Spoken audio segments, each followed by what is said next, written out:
Hello.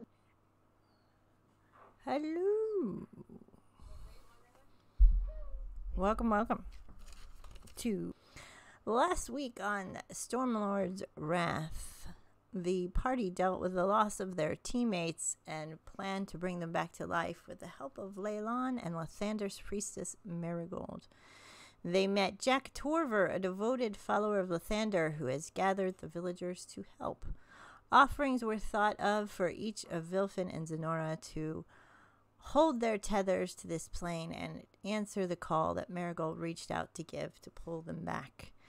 After many moments of talking with her mentor and with the help of the swords of Leylon, Zenora came back to breathe in a gasp of air and look around to see Celicia and her friends standing around her. Vilfin contemplated for a long moment on staying with his beloved wife, Mavina, in this place, but in the end took the sword of Leylon's hand and came back as well. Marigold mourned the loss of the diamond briefly before succumbing to exhaustion. Ema the ranger carried her out to her tent to rest, sprouting flowers from his hair as is his nature to do. Zenithor, taking in Griselda's comments before the resurrection, having them not sit well with him, made the trip by boat to the idle island to contemplate his thoughts and his path. There the stones bid him to sleep near them, and he did, and had strange visions. Be they premonitions or just symbols is yet to be made clear. Radalac tried to help the best he could, trying not to be in the way. But Vilfin didn't see the same as he tried to recover, feeling the loss of seeing and saying goodbye again to Mavina and a home. He fell asleep in the doorway, and Radalac carried him to camp to rest. Zenora met up with Hussein and the other lizard folk as they were leaving town to go home, promising that they would light the signal fires when the eggs were ready to go through the blessing ceremony. Zenora gives some gifts from her pack and thinks about making something for her brother. Ema rested next to Marigold and woke up to a bouquet of daisies next to him as he visited. Marigold, he finds that she gave them to him, and they share their similar losses of losing a child and family.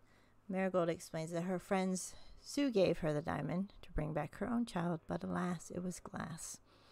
She gives Ema a toy horse to give to his grandson, Gary. Radalac checks in on the tower from afar and sees a ghostly figure of one of the swords of Leylon giving a warrior salute to them and disappear. The guards let them know that all's well and Galileo is back to his studies. The party meet back up at the council after resting. Griselda and Valdi mention the need for more supplies to be brought from Phandalin in exchange for a 7-day trip, herding goats at the hands of their shepherd, a gnome named Pinchwit. They are given a list to gather with the money they receive, taking any extra for themselves. Ema mentions a farm on the way they could stay at. Vilfin wants to borrow the town's forge, and the apprentice feels she needs to ask her mentor first. After much wait at camp, he smells food from his home, like he did when he was in limbo between life and death. He follows the scent through the busy camp and sees the apprentice talking to someone familiar. And that is where we left off. It is still day, but it is starting to get towards evening. There's still a little bit of daylight time to go back to the forge. You see Vilfin, this dwarf-sized woman, long red braid, her back's to you. The apprentice starts to point to you amongst the crowd.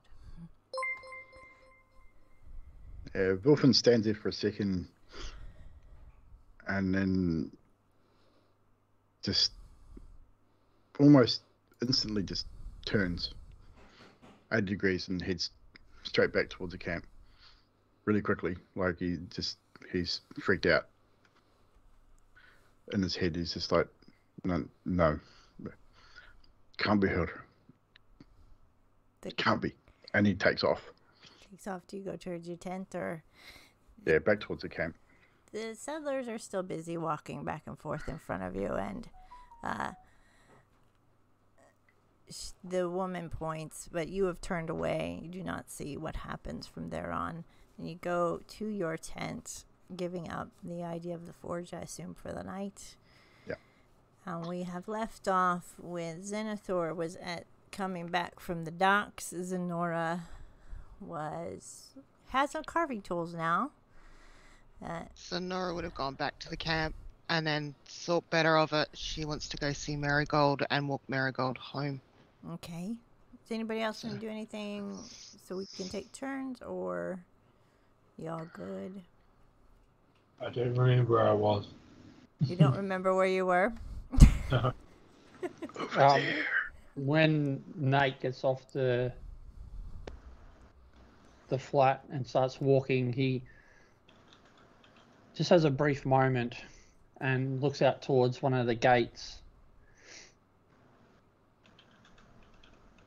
Talks to one of the passerbys, probably the same, the lady who runs the barge, and to say, listen, does anyone heading down towards that camp?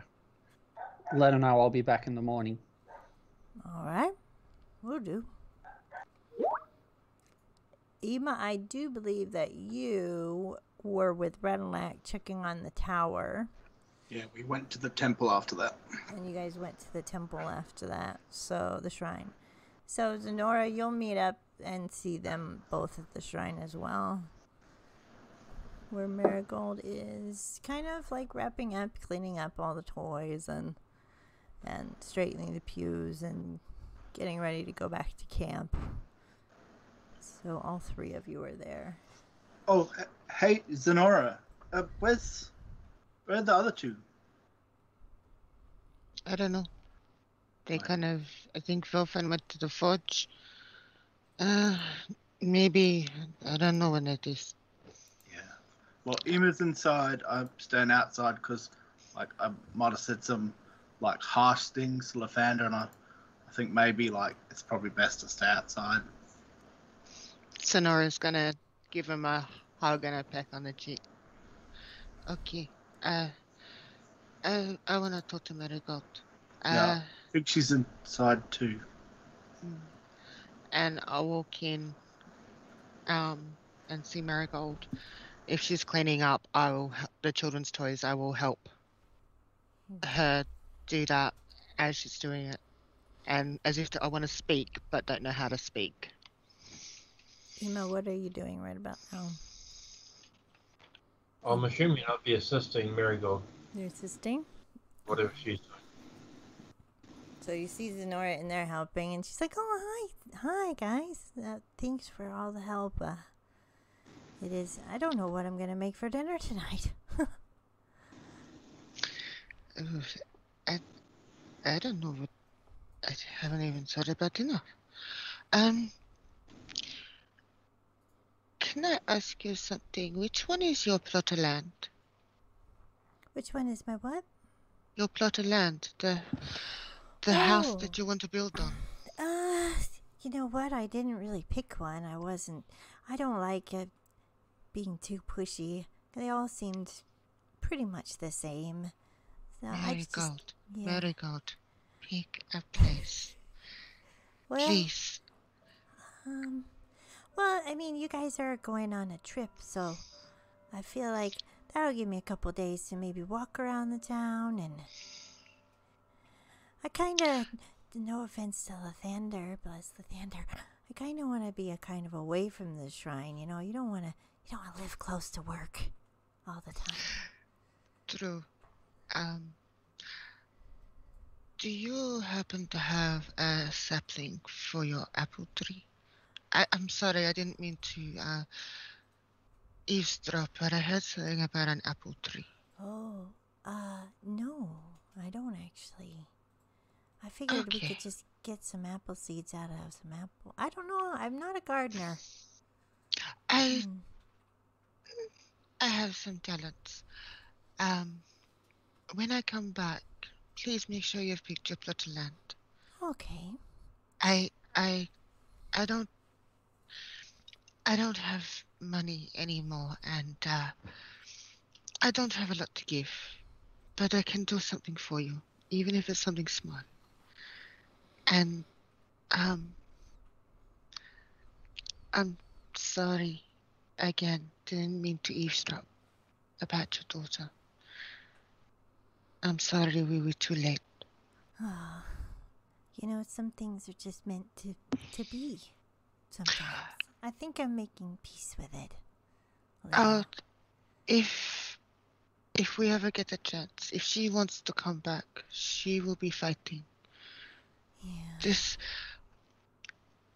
I fought to come back. I could have gone, but I didn't. I wanted to come back. And if she wants to come back, we will find a way. Okay? I'm sure I'll get a sign of something. You have to have faith. I don't know much about faith, but I know about fighting to survive. And if she wants to come back, we will find a way. You should talk to Ema about gardening. He can grow stuff right out of his ears. He's that good, It's just great. Yeah, I have noticed he has a very strong affiliation with plants. But yeah, pick your plot of land, Marigold. Okay. I promise when or if I come back, because nothing's certain, I will help with your garden. Okay.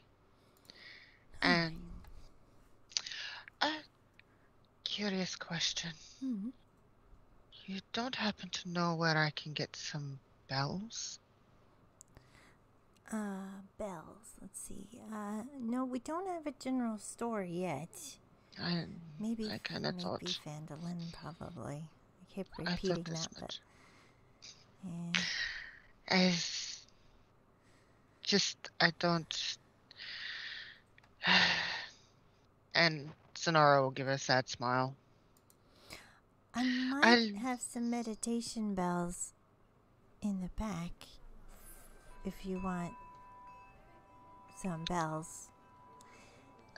We can borrow some of those. I saw the list. 260 goats. Yeah. That's a lot. So I was thinking perhaps making a perimeter of rope and having bells to let us know if they move. Oh, Pinchwit's real good. She's an expert in her field.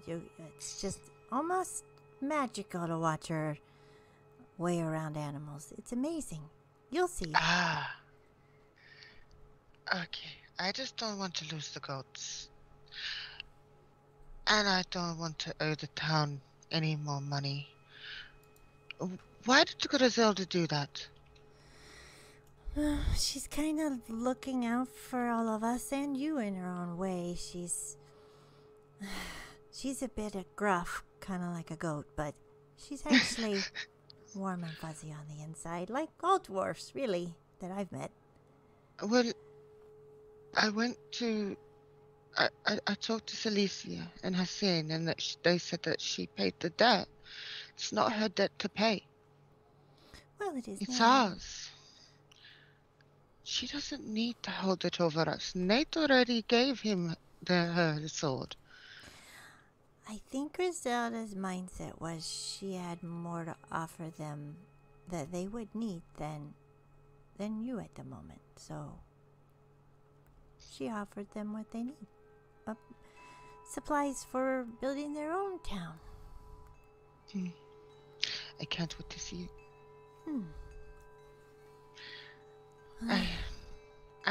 And I'll say, are you finished? Yeah, I think so. And I'll crook sort of like my wrist situation so she can put her elbow in. Let's get you home safely. Okay. Ema, Radlac, you coming too, right? I mean, I don't want to, unless you've got to pray here by yourself or anything. Yeah, I'll come back. I'll come. Radlac sticks his head in from outside. He's like, yeah, I'm good to go when you are. So Marigold follows you guys with Denora. You're gonna head to the settlers' camp, no doubt. We will switch to Nate. Nate, you are heading out to be by yourself for a while. What is it you're looking for in particular? A certain kind of place, site? I'm just looking for somewhere that's sort of out of the way, but still relatively accessible to get in and out. All right. So you're taking a walk down outside the camp, past the camp, kind of a distance away. You see some little alcoves in the hillside that you could probably get away and yet look out over the woods and things like that if you choose to go there. Yeah, particularly if it's like an area where it's high up and I can look down over things, yeah, that'll be So where you would go. you find a nice bit of rock outcropping and there's a flat space, just perfect to like sit or make a campfire or do whatever you like, and you can out see the camp in the distance, the settlers' camp, and it's still day with a bit of sunset starting to creep. So first thing he's going to do is set up a campfire, so it's all ready to go.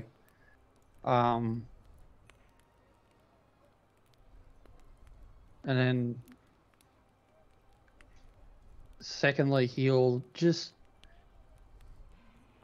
survey the area just to see where potentially things can come in or out, just to just more of a safety thing for himself. Anything like a place for shelter in case it rains or anything like that. Then he puts down his shield and the long sword and the great sword. He just puts them down and he pulls out his pole arm, which is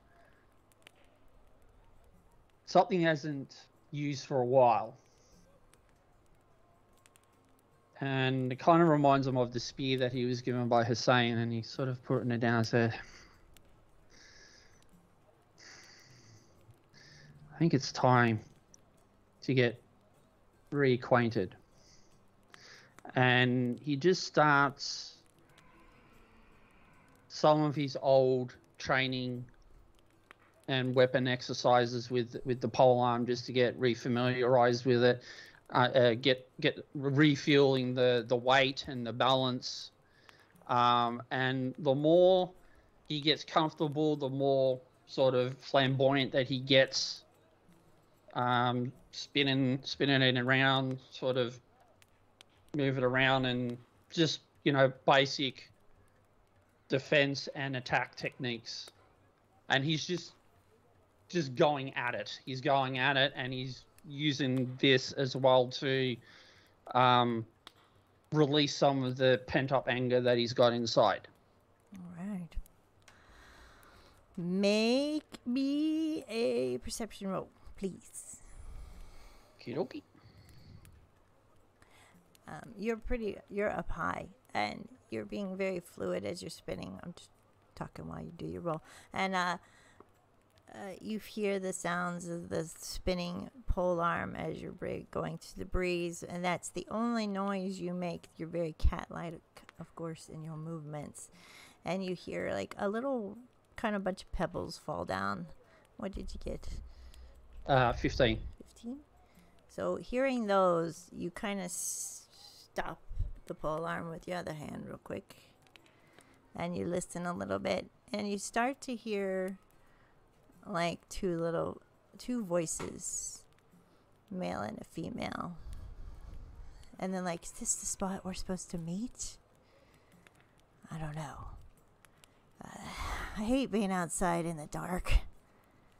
Do you look over, or do you stay still? If I can hear them. Actually, no. He will. If he heard some pebbles, he just wants to make sure that before he moves any closer, whether there's anything that could give away his position. Like, is the ground solid? Is there? There's pebbles where you are. They're at almost like the rocks of the hills, and there's that flat part.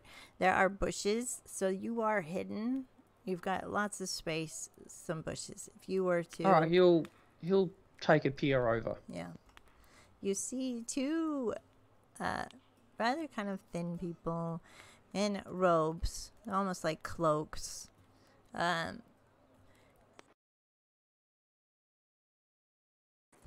In color, with some silver on the cuffs, and they seem to be kind of antsy, kind of looking downwards because they think they're on the high ground as well, and kind of looking for someone as they're talking about waiting for this person.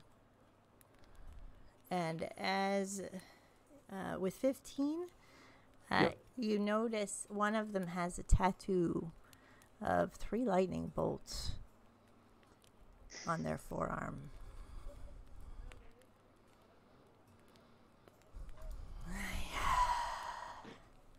It's supposed to be here.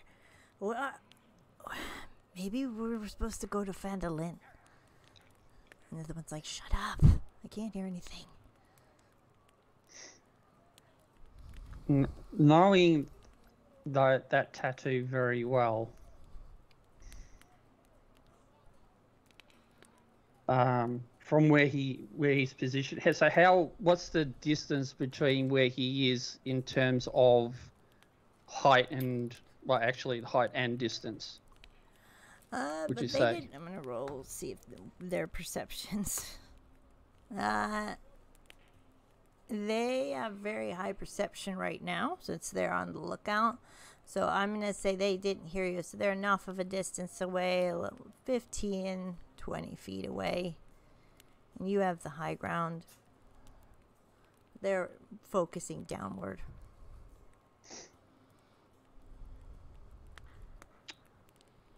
He's just going to wait just a little bit longer, because if he's suspecting that they're meeting someone, and particularly in the direction that they're coming from, he's just going to have a look a little bit longer, just to wait and see.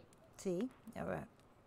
We'll switch back to see if anyone else has anything to do. Vilfin, you went back away. You just went away from that scene to get away. Yeah, he would have ducked back through the crowds or any people that were there just to sort of obscure the view, eventually heading back to his tent where he would sit on the floor, and from inside a small pocket inside his pack pulls out a small lock of red hair.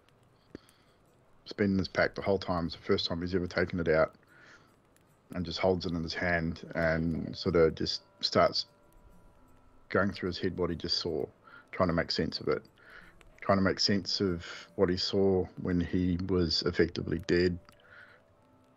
How's it possible that she's possibly there? Just go through these things in his mind over and over and over again. Eventually, he'll probably just pass out just again through sheer exhaustion after the ordeal, and that'd be pretty much him for the rest of the night. All right. So as you sit and you fall asleep, not really certain if the smell of that stew that you're smelling in the distance is actually real or even not real now at this point. Zenora, Ema, Redalac, you were walking with Marigold to the camp. She thanks you all. Did you guys want me to help make some dinner? We could all have some like porridge or I'm an okay cook. I mean, I'm a halfling, so I'm pretty good. But you know, I can find some. I can forage for some flowers and things like that, and you can have a nice tea if you like. Oh, Zenora, I can smell some food in the camp. If you want to, like, come with me, and maybe like Ema and Marigold, they can do like the cleric thing, and we can maybe we'll find Nate. What do you reckon? Sonora's gonna go into her pouch and she's going to get some chamomile that she's picked up on the way down, hand it to Marigold, and say, steep it for 5 minutes. Okay. And I'll start walking with Radalak, giving him a look of, really? You think?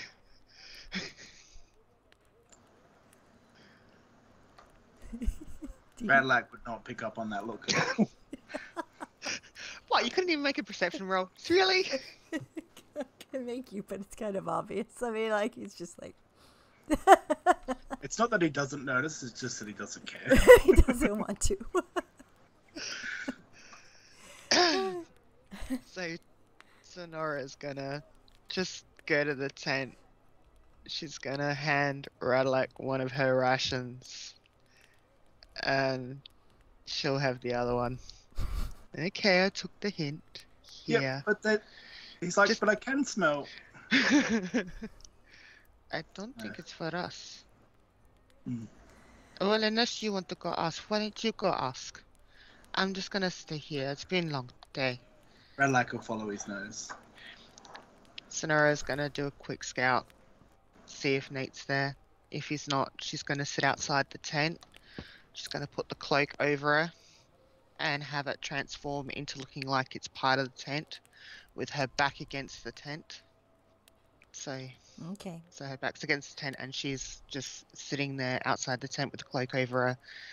And you'd have to really look to see that it's her, because she's completely making sure that she's fully encased in the cape. Alrighty. So with your passive, you're pretty observant. So you're looking around. It is kind of crowded because it's still there's still construction being done for homes for people, but it's slowly dwindling.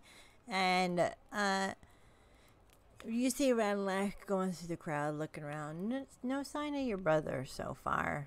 It'd be really easy to spot the only other Leonin in the camp. So you'll sit and wait. I'll sit and wait, but I'm going to be hidden from view with the cape transferred into the tent and everything. So Marigold, it's like, what do they mean by doing cleric things? I don't know. I mean, we did all that today. I'm pretty sure. Yeah, I'm sure. I can help you with cooking. I'm not very good. I'm more of a plant person, but I mean, if you want to teach me. Sure. You're obviously a very good teacher. Aw, thanks. What's your favorite food? Well, I like flowers, but grass. Flowers and grass. You know, I have some nasturtiums. You know, they're called nasturtiums because they grow in the nastiest of places and they still thrive. And people put them in salad all the time. It's kind of like pepper. And she shows you these bright orange and yellow flowers. And she passes them to you. I picked some today. Okay. Gonna take a leaf and chomp. It's kind of like almost like mustard greens. So it's a bit of a bite, but it's actually really nice because they're fresh and the petals are bright orange and yellows with little flames of yellow in the middle. And she starts making a salad and helping you with that. Is there anything else you want to talk to Marigold about before we switch? I'm gonna say, yeah, these are really nice and they're really pretty too. Yeah. I mean, I don't know much about gardening and growing it, but I do know all about herbs and medicinal stuff and plants like that. So you should have a garden where you live if you plan to get a house here in the neighborhood. I never had a house as such. I would just sort of sleep outside. Oh, So it's surrounded by plants and food. maybe get a place with a really large yard. You know? You can camp and sit outside all the time, and we could put up. I mean, you could put up a swing for Gary. Yeah. You know? I'm sure he'd love that. Yeah. I'm gonna get some drinks for dinner.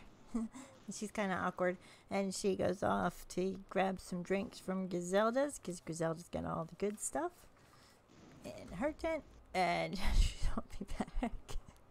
So we'll switch back to Nate.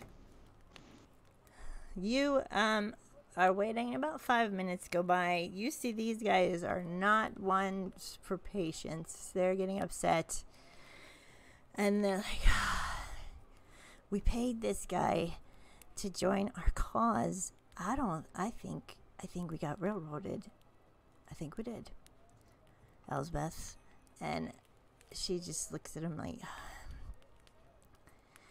we'll have to tell the master if he doesn't show.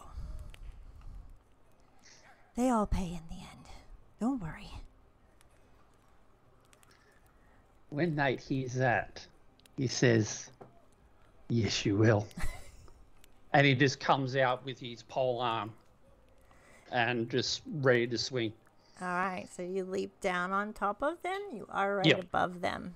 So I'm going to have you roll to hit. We're not going to do an encounter.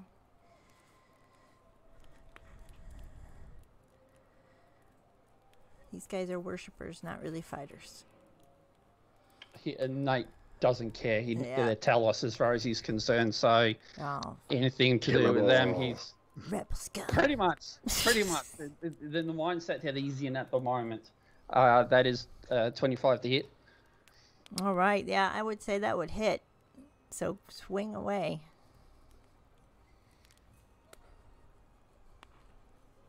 Well, that was on the first attack anyway, so we still got one. Damage 13 slashing with the polearm. Ooh, nice. I'm making a roll for the one that you aren't hitting. He's really stupid. He's gonna be like, whoa, whoa, whoa, whoa, whoa! Wait, come. We're here to meet you. We're here to meet you. And the other one's getting hit, and you brought that one to her knees in one hit. What do you do in exchange? You hit again. Here to meet me. Aren't you the person we're supposed to meet? Leonin?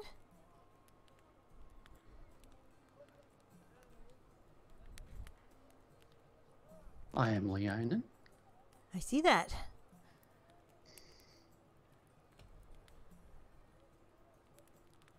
Tell me more. Wait a minute. You don't know why you're here? Oh, I know why I'm here. Make a roll again. You're Legion, yeah? We're here to pay you. No, actually, at this point, Nate is going to flat out try and be deceptive on here. Yes, I know the Legion. Yes, I'm one of them. Thank goodness their insight's really bad. Yeah. We're here to give you gold to join the cause. You're the new guy. Right? And Elspeth's like, shut up. She's trying to get back up. Nate would turn to the one that says shut up and you say, and will command you be silent. Command, you're using the command spell? Mm-hmm. Oh, that's a save, isn't it? Yeah, wisdom 15. Okay. She got 6. She shuts up.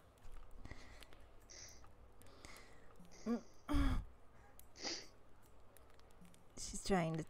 What's the deal?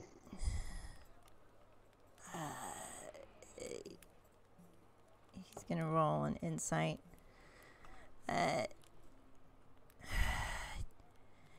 You guys are pretty gruff. We're not used to this. We're not fighters, so we're just here to pay you for your services and meet later. Where are we meeting? Of our choosing. I don't know. Apparently, you're gonna get called. I mean, I know you're new, but I don't think Called by who? By our leader. And your leader would be? You don't know our leader? Well, how do I know that you are saying who you say you are? I want to collaborate information. And the other one's like, she can't seem to tell him to shut the hell up, and he's just, just Storm Sworn.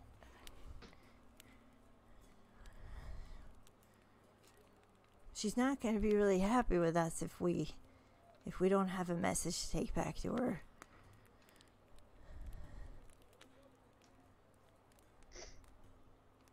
Oh.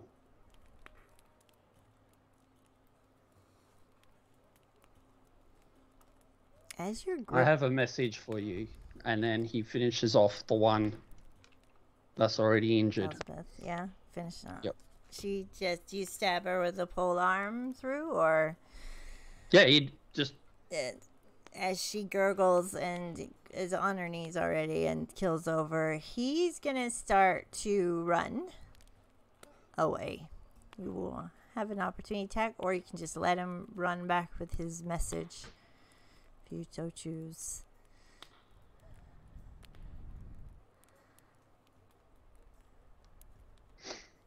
Nate will get the spear from Hussein and aim for his leg. Try and stop him from running. Roll to hit.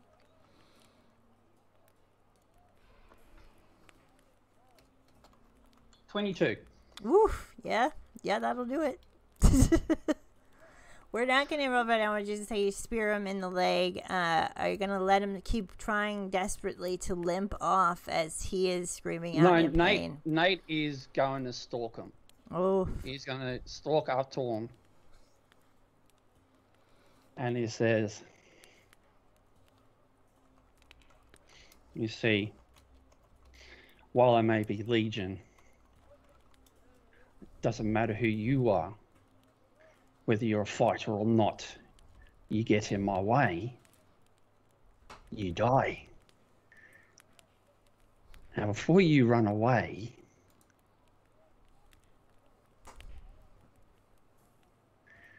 how am I going to be contacted? I don't know. Please. He's very, very, if you very don't frightened. know, then you're no use to me. I don't, someone's going to find you. Probably here. Maybe. When? I wasn't told that. I'm just told to pay you gold. She doesn't like us all to do the same thing at once. She likes to spread us out, so we don't know what's going on. You to give her this message. I'll be here in 10 days. Okay. Okay. If she does not show, then I will find her and I will show her the power of the Legion. All right. Takes out his spear out of his leg. Kind of cheekily lay on hands over the wound, just enough to heal it. But not enough to close the wound, so if he needs to tell a collaborating story, there's still enough of the wound to let him know. He's fumbling quickly through his Give pocket, me my gold. and he throws you the pouch. Here. I'm gonna go. And he's trying desperately to go. Nate will let him. You Still feel gonna- your hands start to get, your right hand getting very hot. It's probably very angry. You pick up the gold. How much gold? 200 gold pieces. Okay. Nate will then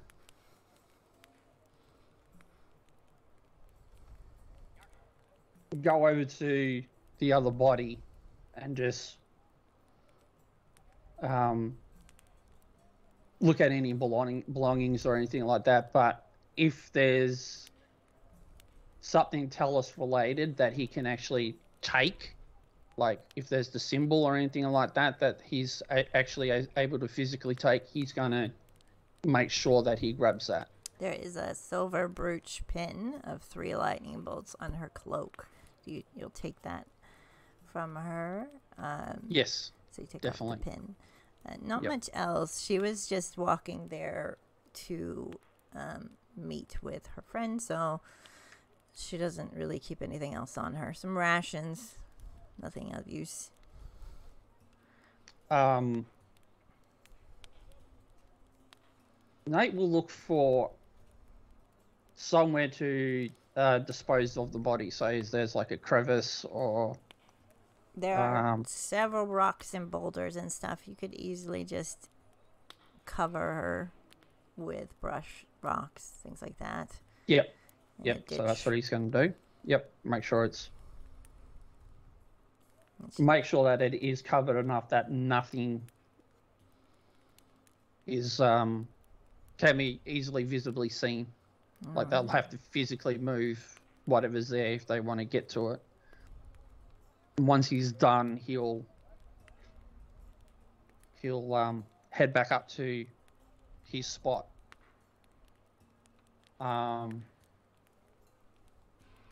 Then light the campfire, because he feels still not 100% better, but he felt the intimidation, the deception. He felt that he conquered them enough, so he's satisfied in that. So he prepares the campfire, and for a while there, he's just looking at the embers dancing in the fire. And then remembering the pain in his right hand, he then has a look at it.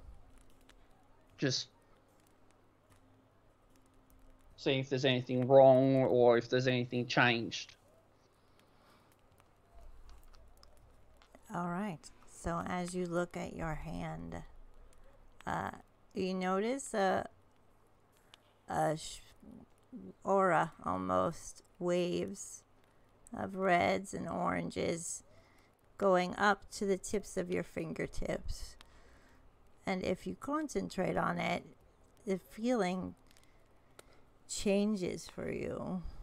Almost as if you could channel it if you just tried. Something might happen. Remembering this feeling, he's going to try and concentrate. You try and concentrate. Let's let's make a roll for it. I'm gonna say roll. Just roll me a d20 for me. Okay. Let's see what we see.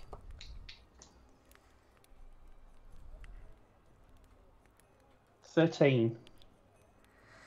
All right. As you concentrate on the tips of your fingers, what are you holding in your other hand? Anything? You're just sitting at the campfire. No, he's just sort of sat down in front of the fire and just watching the fire. So there's nothing.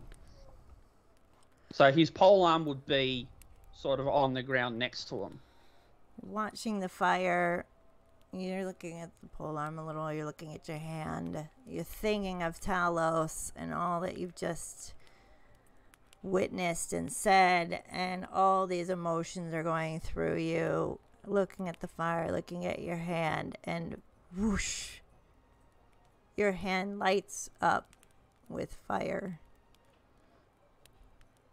and you're holding it almost as if it doesn't bother you at all, just sitting holding the fire in your hand. And then as soon as you see it, it flashes and flickers out.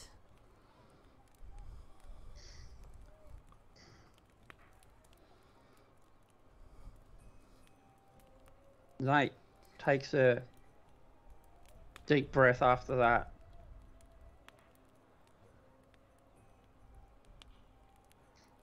Looking at his hand. And back at the fire. And he says, I haven't felt that in a long time. Like he's saying this directly to the fire. I have not felt that in a long time.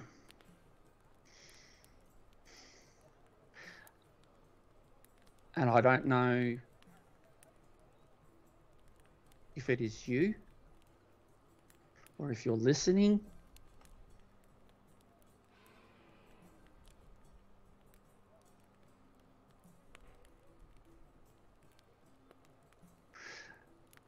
But if you had if you heard me when I called out for you on that tower, and that was you, and you helped,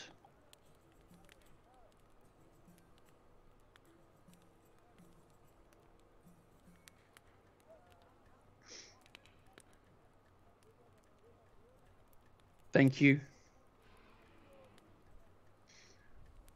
I know. I'm looking at his hand again. He's gone.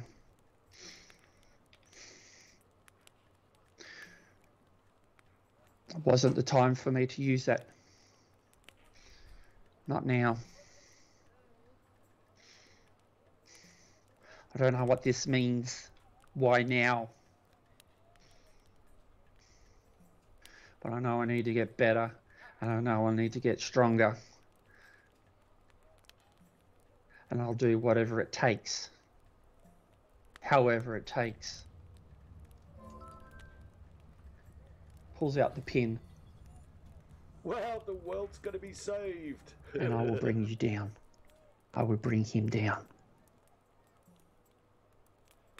And he then,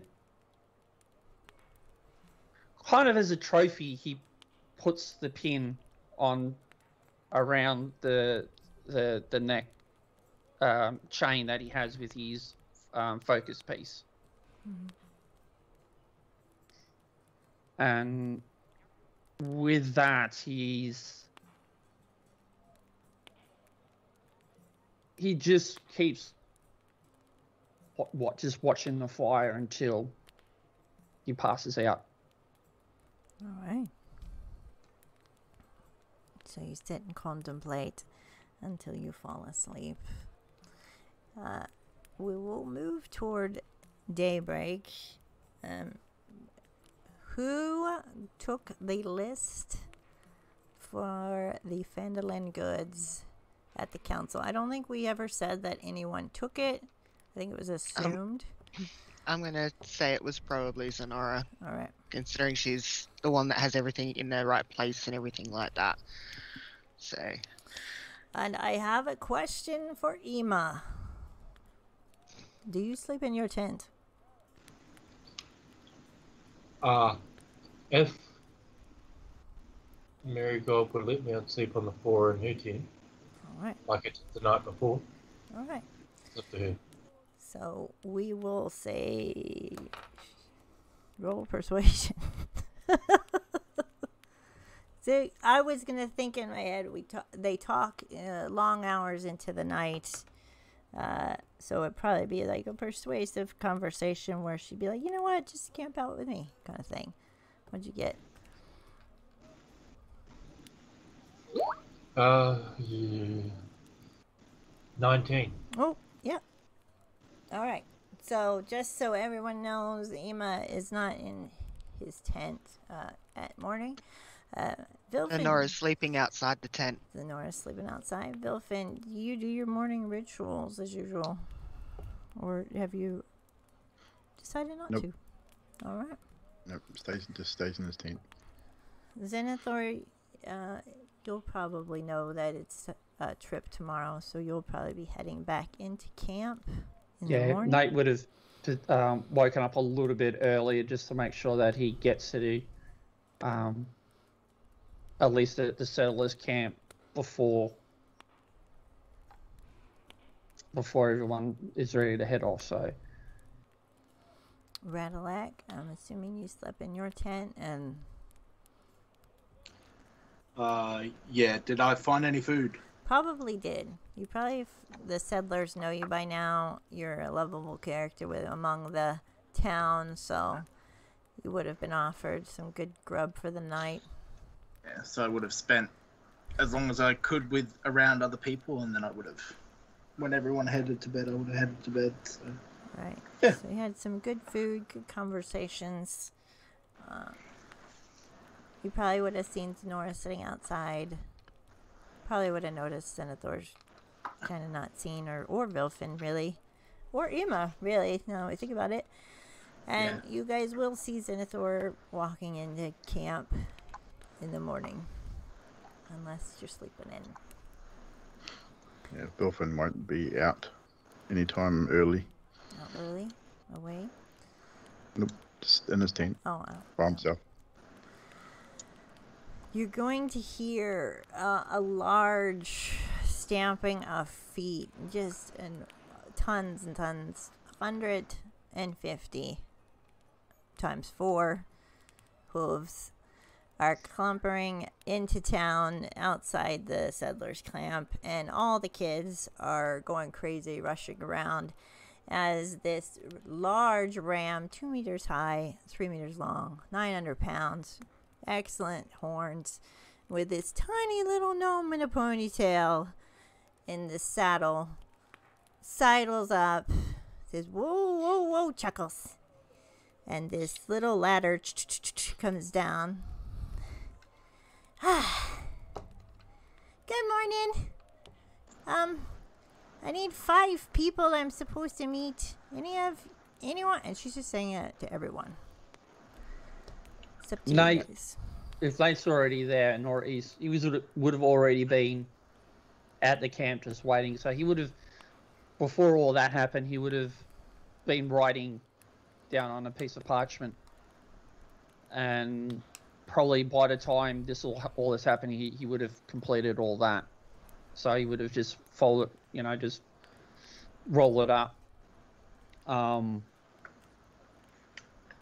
walks over and says, "Yes, I'm one of the 5." Nice to meet you. I am Pinchwit. Sonora's going to round up the children and back them up a little bit, keep them safe. That's what she would have been doing.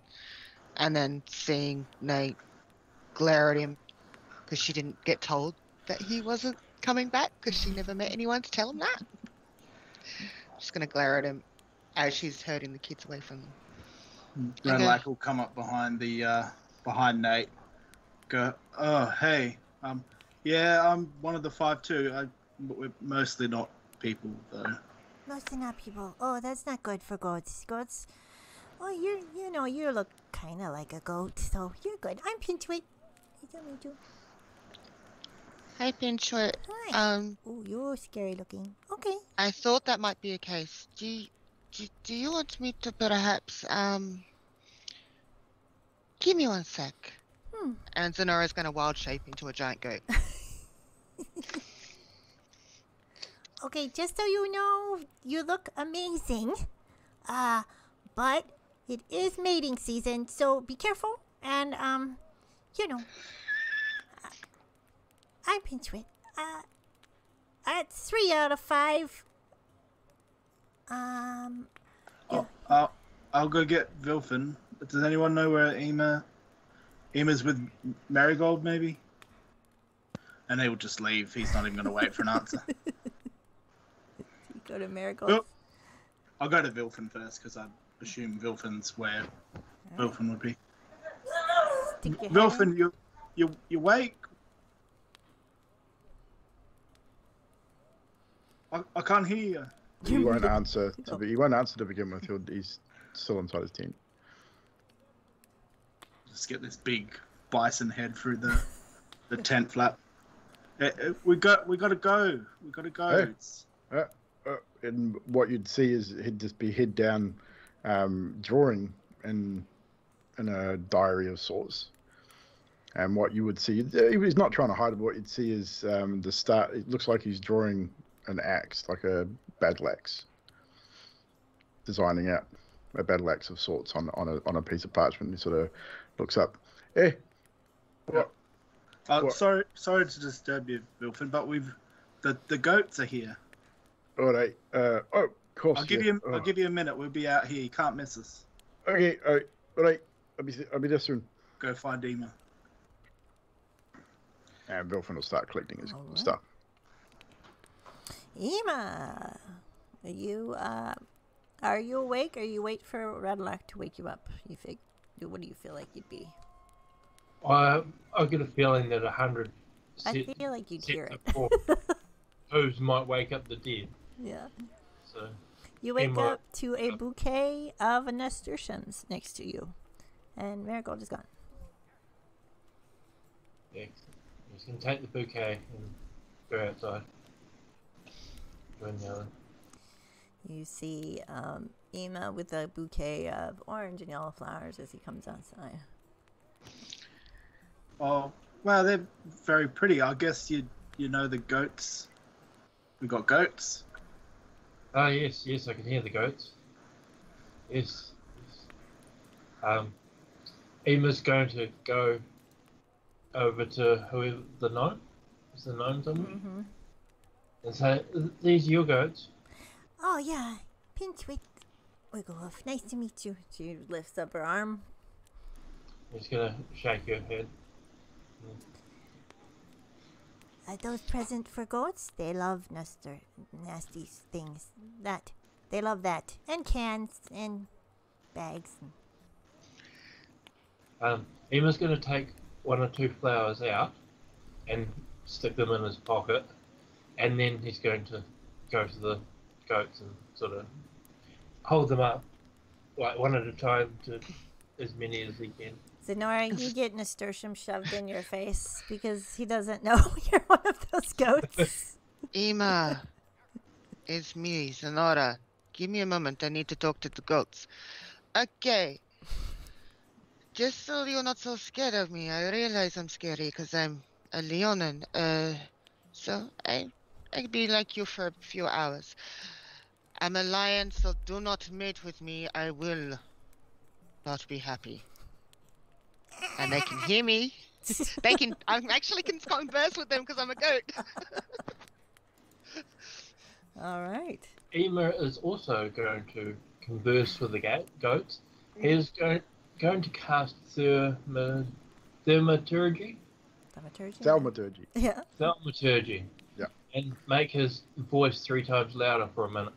Oh my god. And he's just going to speak normal volume, but just like speak normally, but loudly. And he's going to say, "Ba, ba, ba, ba, ba, ba, ba, ba."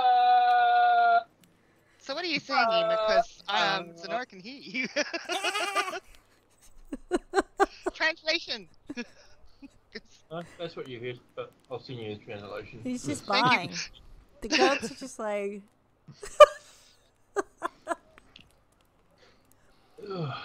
Okay, you only have... So for the next 2.5 hours, I'll travel like this, and then you'll see a second lion-like creature. Don't worry about the small grumpy lion over there. He's fine. Okay? And then there'll be a tow line. Pinchwit leans toward Rattle like, your friends are weird. And that's a lot. I'm a gnome. Yeah. Yeah. But they're So- funny. How's the best way to, like, should we be, like, positioned certain places to keep the goats? Well, I have saddles for 5 people. I figured you would want to ride because, it's easier vantage point to see. The largest grin you've seen on a bison minotaur's face. Just like, yeah.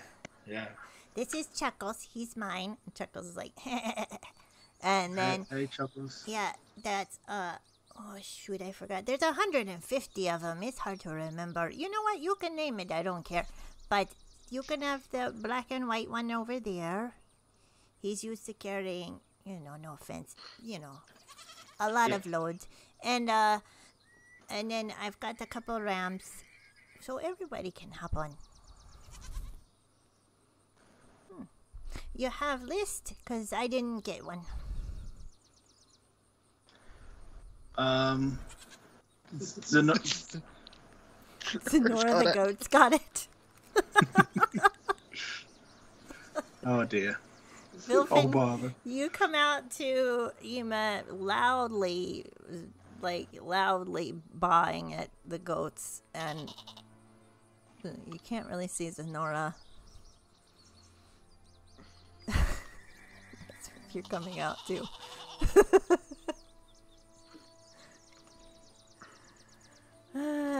And Nate, what are you doing? He's just making sure that everybody's ready to go. Everyone's got everything that they need. Did any of the guards come up with the herd? The guards are usually at the tower. Haz isn't anywhere to be found, but you do see 2 of the guards that you rescued from the patrol coming out and having a look.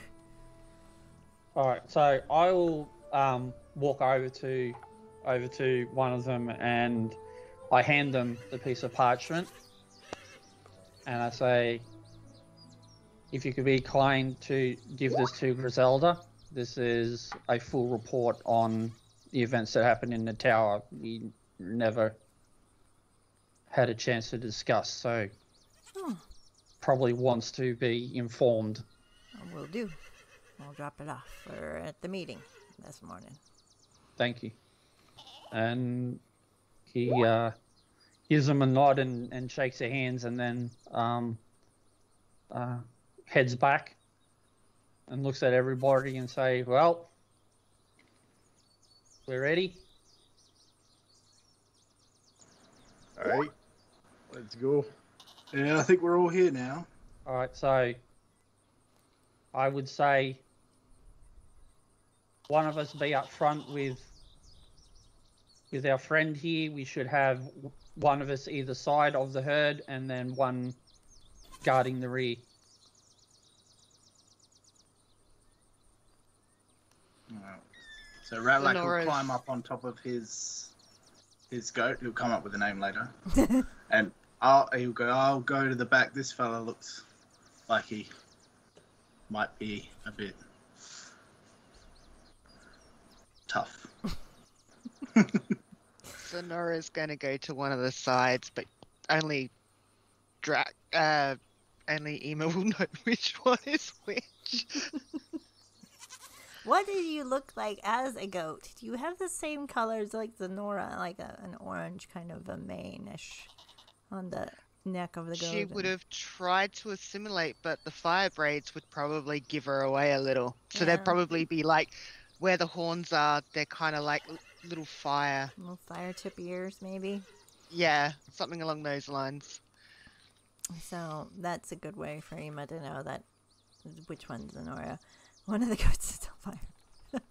And Pinchwit has her ladder still down with a little rope attached to the top of the horn of the saddle. She climbs up the ladder on Chuckles, pulls the rope, which the ladder collapses up. I got one for you too, dwarf, if you want. Saddle. Ladder. His name is Bandit. Wilfin just looks around at everybody, looking to Nate. It's like, I really don't want to be on one of these things, but if you say so, I will.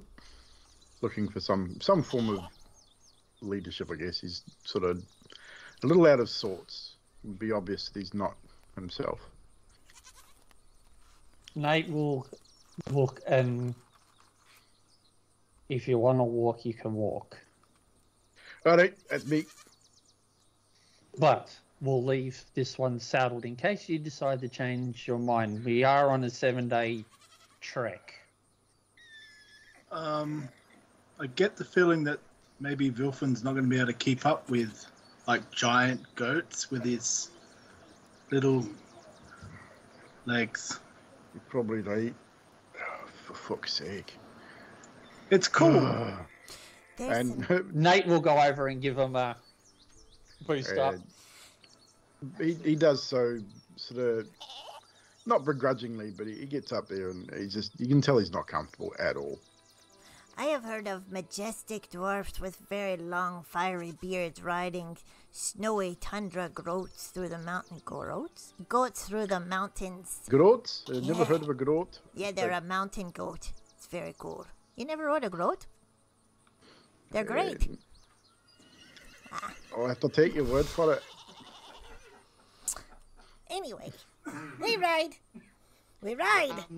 Chuckles. Ema's going to go up to one of them and say, "May I?"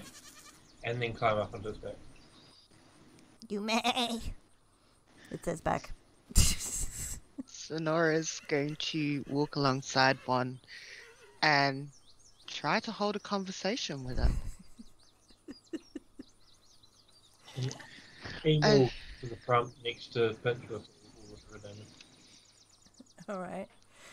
So as Then Nate will take the other flank if Ema's going up front with Pinchwood. So Pinchwit goes up with Chuckles to the front. Chuckles lets out this big bellowing loud. It's clear he's the lead. And she makes a gesture and a whistle. And all the goats seem to kind of make an oval shape and start to walk. If there's anything you guys gotta pick up or you gotta pee or something, do it now, because we're not stopping. And we start to ride. We're gonna take this because ghosts only travel 3 miles a day. What would take you a 1-day journey, we're gonna speed up for 2 days at a time. Ema, Okay. you know that there is a place to camp that you know of that can hold this many goats, a very large farm with friends of yours. Do you suggest it to Pinchwit on the way?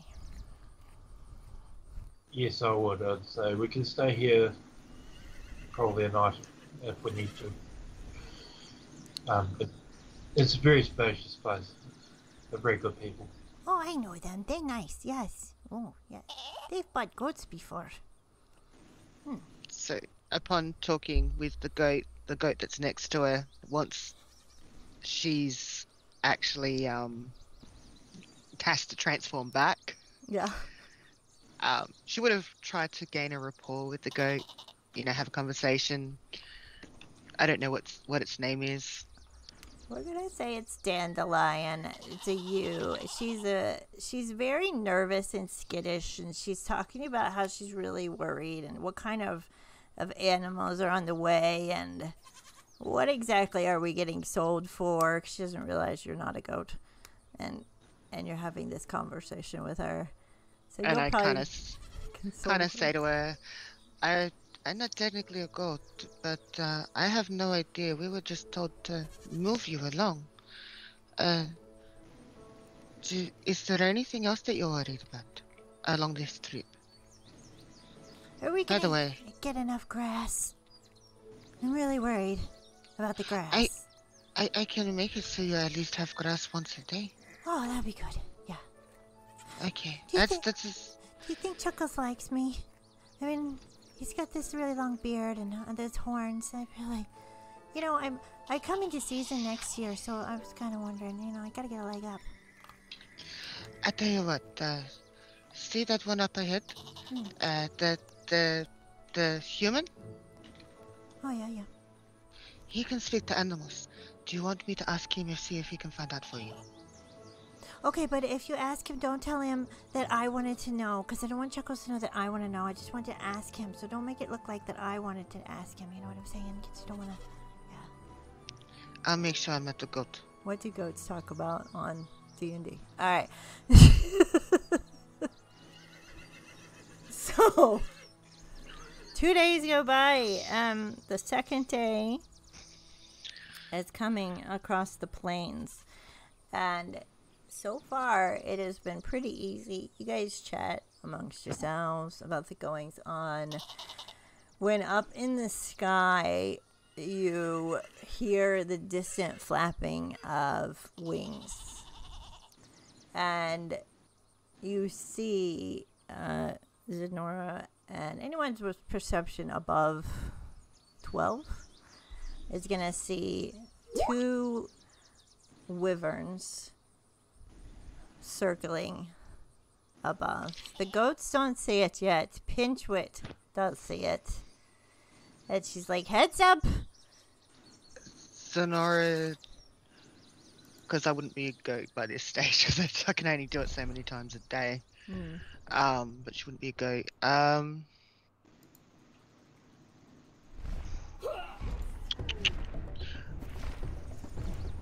I'm wondering if I can use,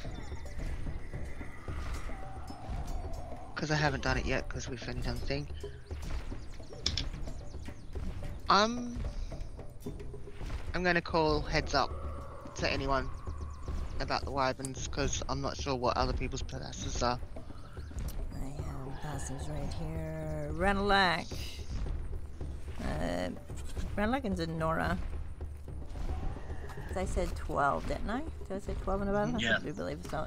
Ema 12. as well is 12. Vilfin's a 12. Venator is kind of focused on leading the herd and not looking up. He has a lot on his mind. You'll see that Zenithor is paying attention ahead. No, heads up, Emma's and I'm gonna gonna look up. Emma's gonna draw 3 arrows and knock one while looking up. Alright. Sonora is gonna obviously have her fireball come out. They So are... Nate, Go ahead. Nate will want to watch, because we've probably dealt with wyverns back in the Pride Lands.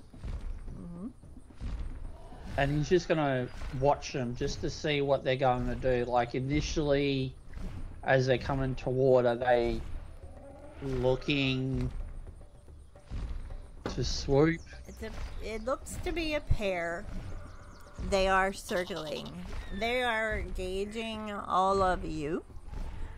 Wyverns aren't as intelligent as dragons are, but they are smart enough to know that if there's a fight, it's not really worth their time. They are circling, kind of getting a feel for all of you, and if they can pick off one. I'll be Stay keeping- together. I'll just have my fireball ready to go in case they come down. All right. So with 150 goats, Pinchwit is watching her goats. She is gonna yell out to all of you. The wyverns might not come down, but the goats don't know that. So you might want to be careful. If the goats start to spread, we got a problem. Emma, tell them to stick together, please. Eamon's going to use the thermology of fucking hell. Thermology. Thermology. Thermonucleosis. Thaumaturgy. Eamon's going to fail at common and speak dark and yell out so that everyone stay together. Alright. Be careful. Alright. Bingo. Animal handling check. Animal handling check, Ema. Can I give all an of advantage you, on that? All of you can make an animal handling check because you're gonna need it. Because I made a roll here. Sorry, which check Radlack's was gonna, that? Animal handling. Radlack's Radlack's gonna grab out the Dragon Slayer longsword All and right. like have I'm it up gonna in burn the an air. advantage because I've got a -2 to mine. Oh, do I have a -2 or -1? Yeah. Let's see. So it's been 2 days. So we'll take 18 2 for now. off because you guys have rested for 2 days. So you have a -1 now. Negative. So you had -4. You spent the night. You spent 2 Still more got a bit of nights. advantage. -1. Still got a bit of advantage. Well, it's not Yeah, bad it's- for natural 18. Nice. Yeah. It's still 11. Who's got under 13? 19. I got 20. Okay. Ema or Zenithor, are you good? You're above 13? Yep, 19 for Nat. 21. Alright. Sure. Zenora, you're having a little bit of trouble with your sides of the goats. The one that you have talked to, Dandelion, she is freaking out. You can see the whites of her eyes. She is kind of stirring up her half end of the goats. They're freaking out. She's freaking out. They look up. They see, and the goats are going to start to split and run in 2 different directions. So, the people toward the back 2 flanks were... Was it Nate on the back flank? Or were you at the front? Radlax at the back. Relax at the back? Zenora's going to... She's going to Wilson wild would have shape been- into Been Into back, her- Right. Back right. Sonora's going to wild shape into her giant goat and go, please, please, come, stay with the group, please. Dandelion, come down, come down. You'll never prove to him that you are worthy to be mated with if you don't keep calm and keep the group together. And I'm going to try and rein him back in. One of the wyverns sees the goat starting to freak out. She's gonna swoop down. I'm going to ram as it comes down. Alright, I'm gonna so ram it. she's gonna be within about 15 feet, diving against the front. So Zenithor, you're in the front, I'm along the side. on the side. hmm Ema's at the front. Ema's at the front. Okay, so Bilfin and Ralak are in the back. So, as this is happening, this front wyvern's gonna sweep. The goats at the back are gonna try to split from the goats to the front party. So we're splitting the party right now. So, Okay. Zenora, Well, if I'm at the side, I'm making sure that my side is together. If it's coming from my side, I will ram the wyvern. Zenora, Nate, and Bilfin, you said you were in the front. Back. You're muted. Yeah, back right. Back. Okay, Zenora and Nate, you can take an opportunity attack 15 feet away up above you, though, so ranged. So it's you ranged? get a chance to hit within range. She's coming within I'm range. a goat. I'm a Zenora's goat, so I can't do anything. Zenora's a goat. So unless it gets within 5 feet of me, I can't hit it. You can quickly Dirty wild 20. shape out, but you spend your wild shape. Dirty 20, good. What are you gonna do? Throw a javelin? What you want to do? So yeah, it's within range. So Mhm. yeah, he's just gonna swing the pole arm. Be 10 feet for a polearm, yeah? Yep. 13 Alright. damage. I will say it comes down in range of the polearm. 13. It's gonna shriek out and dive up again very quickly. The goats are going to split. You guys are Sonora's presented gonna keep him. with a choice. You can try to stay together as a group, but you will see some of the herd's going to be lost. Or you can fight these 2 wyverns in 2 groups. Pinchwood is gonna see and start running to the front group that is going crazy to try to control them. Alright, if it's gonna be a fight to get rid of him, Sonora's gonna drop the wild shape. And yeah, I guess. So you guys And start to see this happening. I'm going to give you all 1 turn to discuss what you want to do. If you want to discuss before you split, or you want to stay together. Can we tell in this particular moment how many goats we expect we'd lose if we just try and gather the goats we have and stick with the group? About 50 are gonna run off. 100 or Pinchwit's got 100 kind of sticking together. She's holding the mane. And if we fight, there's a chance that we could get more of them back to the group. If you kill the wyverns separately, you could probably keep the goats. Yeah, so Sonora's already dropped the wild shape. Vilfin would just yell as loud as he can towards the front, trying to get Nate's attention. What do we do? Do we fight or run?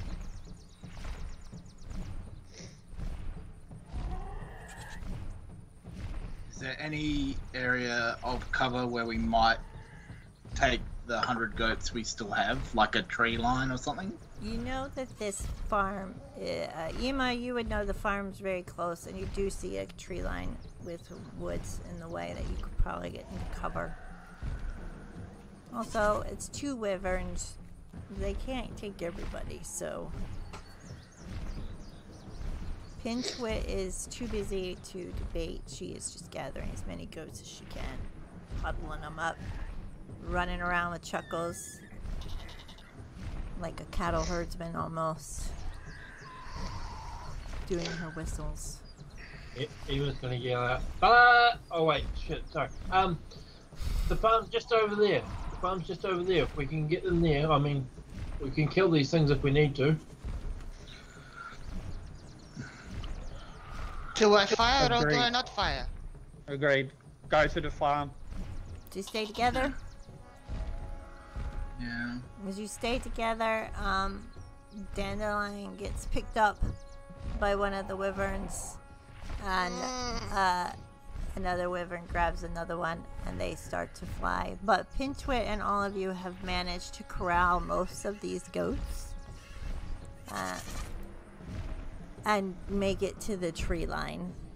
And you guys avoid the combat with the wyverns. With losing 2 goats, the other, you said there was like 50 that split off? There is 50 that split off, but the farm is close by, so you could ask for their help in...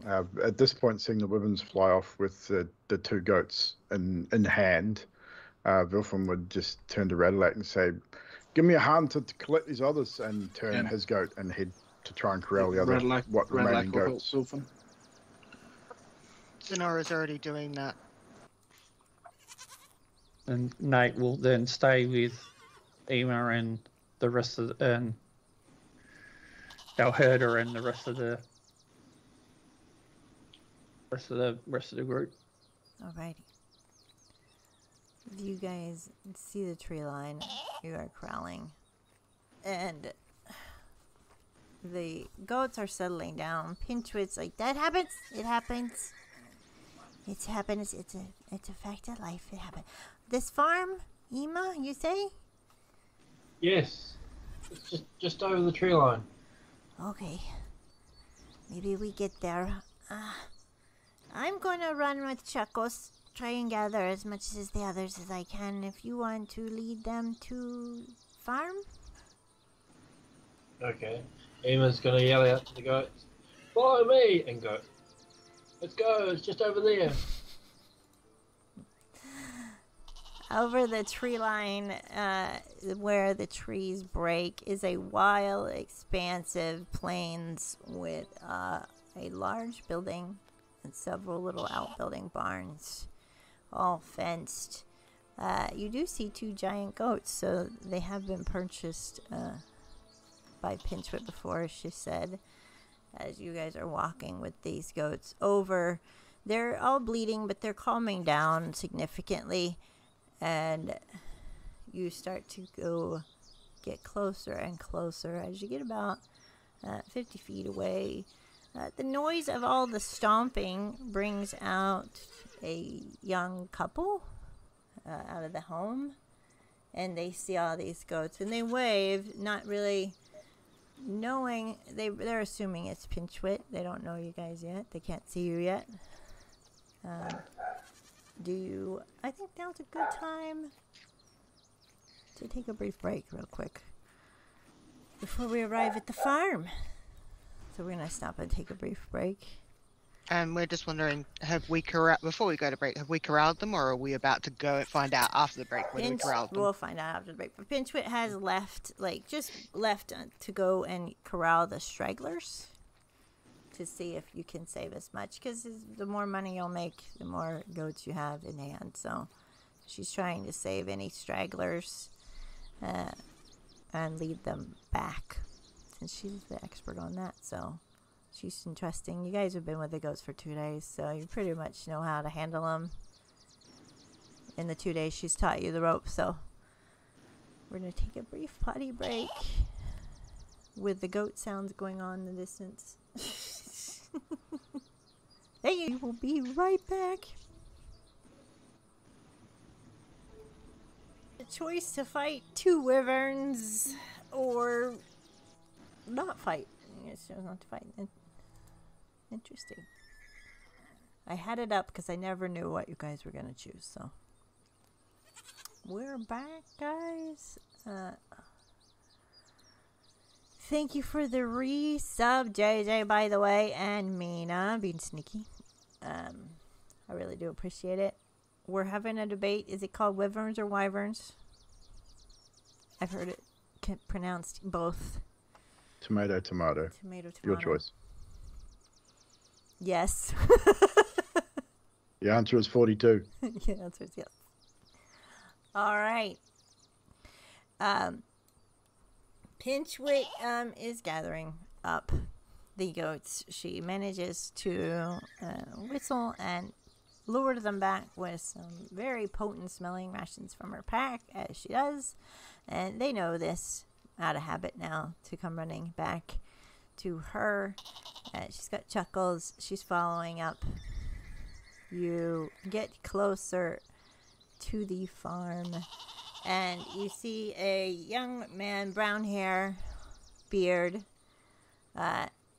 in a farmer's uniform, as he does out in the field, walking up with a woman with a handkerchief on her head, dressed with apron. She has some children playing, and they're looking at you, waving. And as they see Ema riding on the top of this goat, they're like, Ema! Oh my goodness! Hello! Come in! We never expected to see you here. As you're getting closer and closer, and you stop in front of her with all these goats, you see Joe and Mary. They wave at you. Oh, he's gonna be so happy to see you. How have you been?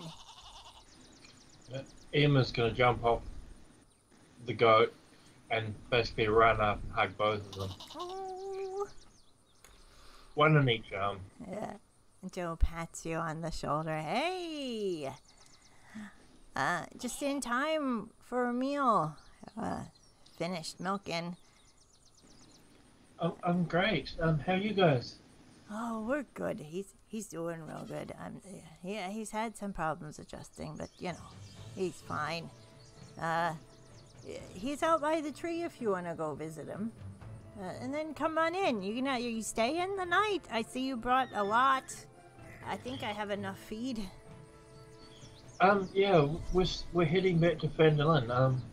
Me and my friends, and we're escorting Pinchwhistle and her flock. Oh yeah, they've stopped here before. Usually they just graze on the outside of our lands. They could use a good mowing, so perfect. Come on in. Hi, my name is Joe, and he reaches out to the first person we see is Radalac, being the getting off of his black and white goat. Wilfin falls off the goat. Nice to meet you. I'm not used to seeing anything besides humans, so this is very interesting to us. Yeah, we're a pretty interesting group. Thank you for letting us stop here with the goats. We lost a couple. Oh. Ema's talked a lot about this group he travels with, but we've never got to see them, so you definitely lived up to everything he's described. Hi. Anyways, a dolphin. Emma's gonna pick up the two little kids, and sort of spin around with one under each arm, and put them down. Put them down, and then say, "These are my friends. This the small person is Wilfin with the beard. I'm no short.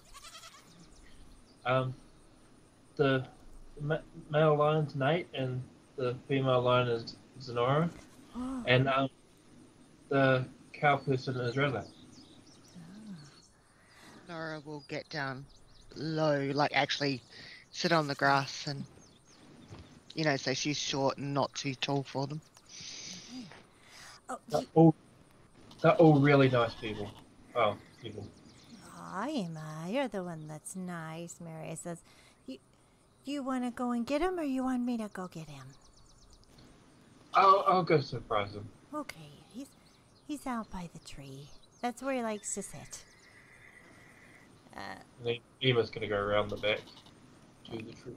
Do you guys unsaddle the goats, or do you guys wait for Pinchwit? What do you guys want to do? My goat got taken off, I think. I think I was riding Dandelion before I wild shaped to try and corral. And then... So sad. I don't think Wilfin would know how, so he'd probably just look around going, well, and just look around and see what someone else is doing. Joe and Mary are like, come up, and they're like, hey, we can show you around the farm if you want a tour, or we can get you guys settled in for the night if you want to pick. I got a large barn with some stables. It's nicer than it sounds. We actually have lots of visitors, so we have a lot of beds in there and places to sleep if you want us to show you. Do you have a basement by any chance? A basement? Like a cellar or something. Somewhere dark. I have yeah, actually, I do have a cellar. We keep our wine down there and stuff, yeah. Did you say wine? Yeah, I grow my own orchards out the back. Oh, you and me gonna be best friends. Oh, I can show you around. Come on. And Right you are. And Mary's gonna help Zenora and you guys with the goats. Radlac, you want to go with Wilfin, or do you want to stay? So I'll unsaddle Groat, and then go with Wilfin. Nora's gonna walk around with Mary and go, and play the, talk with the kids. If you don't mind, I appreciate the offer of the barn, but I'd rather stay out here and keep an eye on the goats. If that's all right with you. Do you know a good spot that's got a good vantage point? Rurik the boy, he's like, I go up to the hill over there, and I look out, and hide from my sister, 'cause she's a pain. Do you want to see? Oh, yes, please. I got a brother who's a pain, too. I know, You've we met can him. hide together. They'll never find us. Good. Need And to- I'll follow you. Lead you up there. Zenithor, what do you want to do? Do you want to wait with Pinchwit while she's gathering? Yeah, Nate just will feel that with everybody else going, that Pinchwood would probably just need some help. And just sort of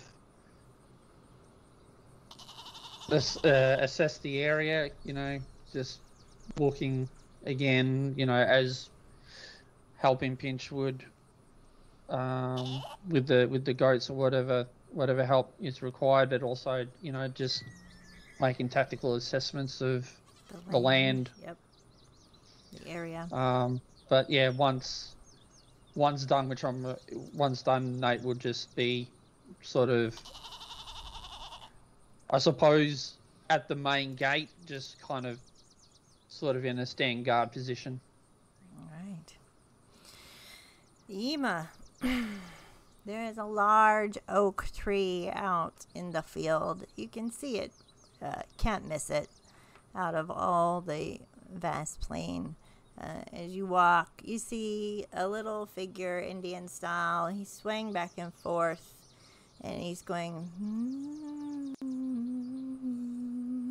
humming to himself with his eyes closed and holding some grass. His hair is sandy brown with a little blonde tuft in a patch. His brown eye is shut. He doesn't see you. Emma's gonna walk over, sit down next to him, put his hand on his head. Like, hey? Papa Ema! Papa Ema! And he grabs a hold of your neck and he nuzzles in. No one told me you'd be back yet. Yes, out of the grass, out of the blue, out of the green. It wasn't a planned thing, but You came to stay with me? yeah, me and my friends are heading to town, but we'll stay here the night, and I really wanted to introduce you to them. Oh, I haven't met. You're not wearing the skin of the dead anymore. That's good. Yeah, I really like this thing that you guilt tricked me into buying. I don't know what that is. Do you go on a trip often? Just the one trip. Oh. Well. Do you want good. some? Mary says I should stop eating it because dogs pee in it. But it's not bad. You wash it off. And he hands you the grass. You'd be like, okay, he's going to take the grass, and he's going to reach into his pocket and pull out the flour. He's like, try this. Oh. My friend gave me these, and they're really good. And he sits and he eats it like a giraffe does still. He hasn't learned. He's like,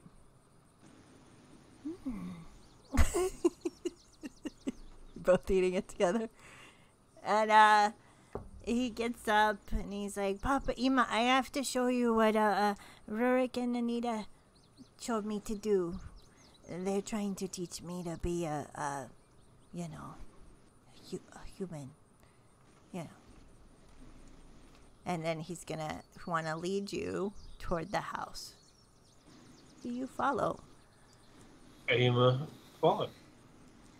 What, your friends, they're not like, do they look like me too? Or, you know.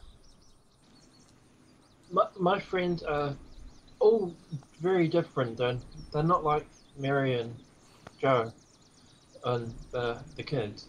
They're other things. There's 2 big cats and a big cow and a small person with a long beard. You know big cats eat us, right? Yes, but these ones are really good. They're really nice. Do you wear them too? Or... No, we don't wear them. Oh. Do you think they're gonna be nice to me? 'Cause, you know... They wear clothes like the human people do. Oh. So does the cow person. The bull. Why? Because they're like part animal and then part human. I keep trying to take off my clothes and Joe says it's not right. You know, it doesn't feel good. So. Yeah, clothes are weird. It is. It gets stuffy. And Anita says I'm rude. I think it's a compliment, like red. I don't look red, but he says I'm very rude because I just say stuff. And they say you just shouldn't say what you think. As long as you're not rude all the time. Okay. I have a lot of questions, Papi, Ma.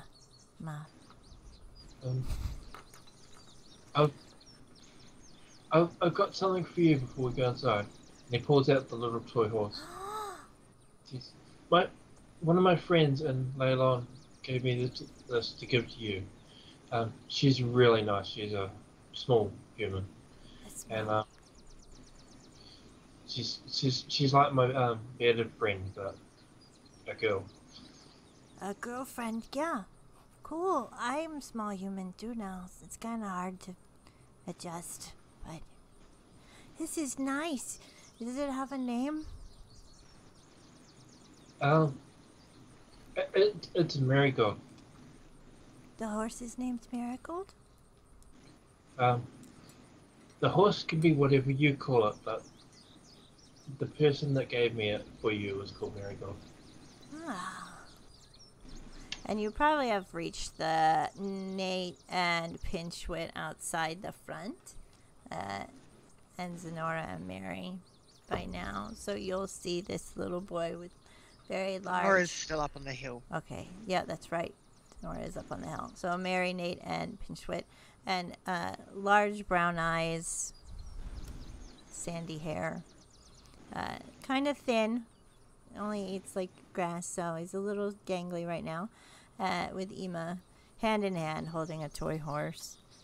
And he's gonna see Zenithor, and you'll feel him actually stop with your hand, like, and just look at Zenithor with no expression, but he's just watching him. And you feel that pull on your hand as he's stepping still. And you would see this, Nate. Emo, but it's okay. And then he'll pick him up with one arm and walk him over and say, "This is my friend Nate," and put the hand that isn't holding Gary on his shoulder. This is my friend. Well, hello there, young man. Hi. You're very red, very red, and furry. Can I touch your mane? Sure. You don't. Of course you can. You won't bite. And he touches your mane, and then he hides behind Ema.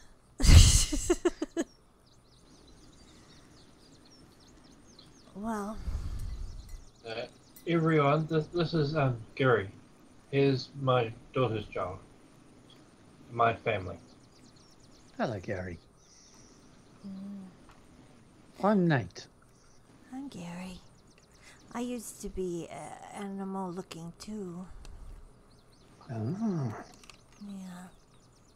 Did you get a spell cast on you to look like that? No, I've always been like this. Oh. And where I come from, there's many more of us. I have a sister. She's here with me as well. Oh. She went off with one of the other young children who live here. Do people try to catch you too? Put you in, people try to catch us. They certainly try. So what do you do when they try and catch you?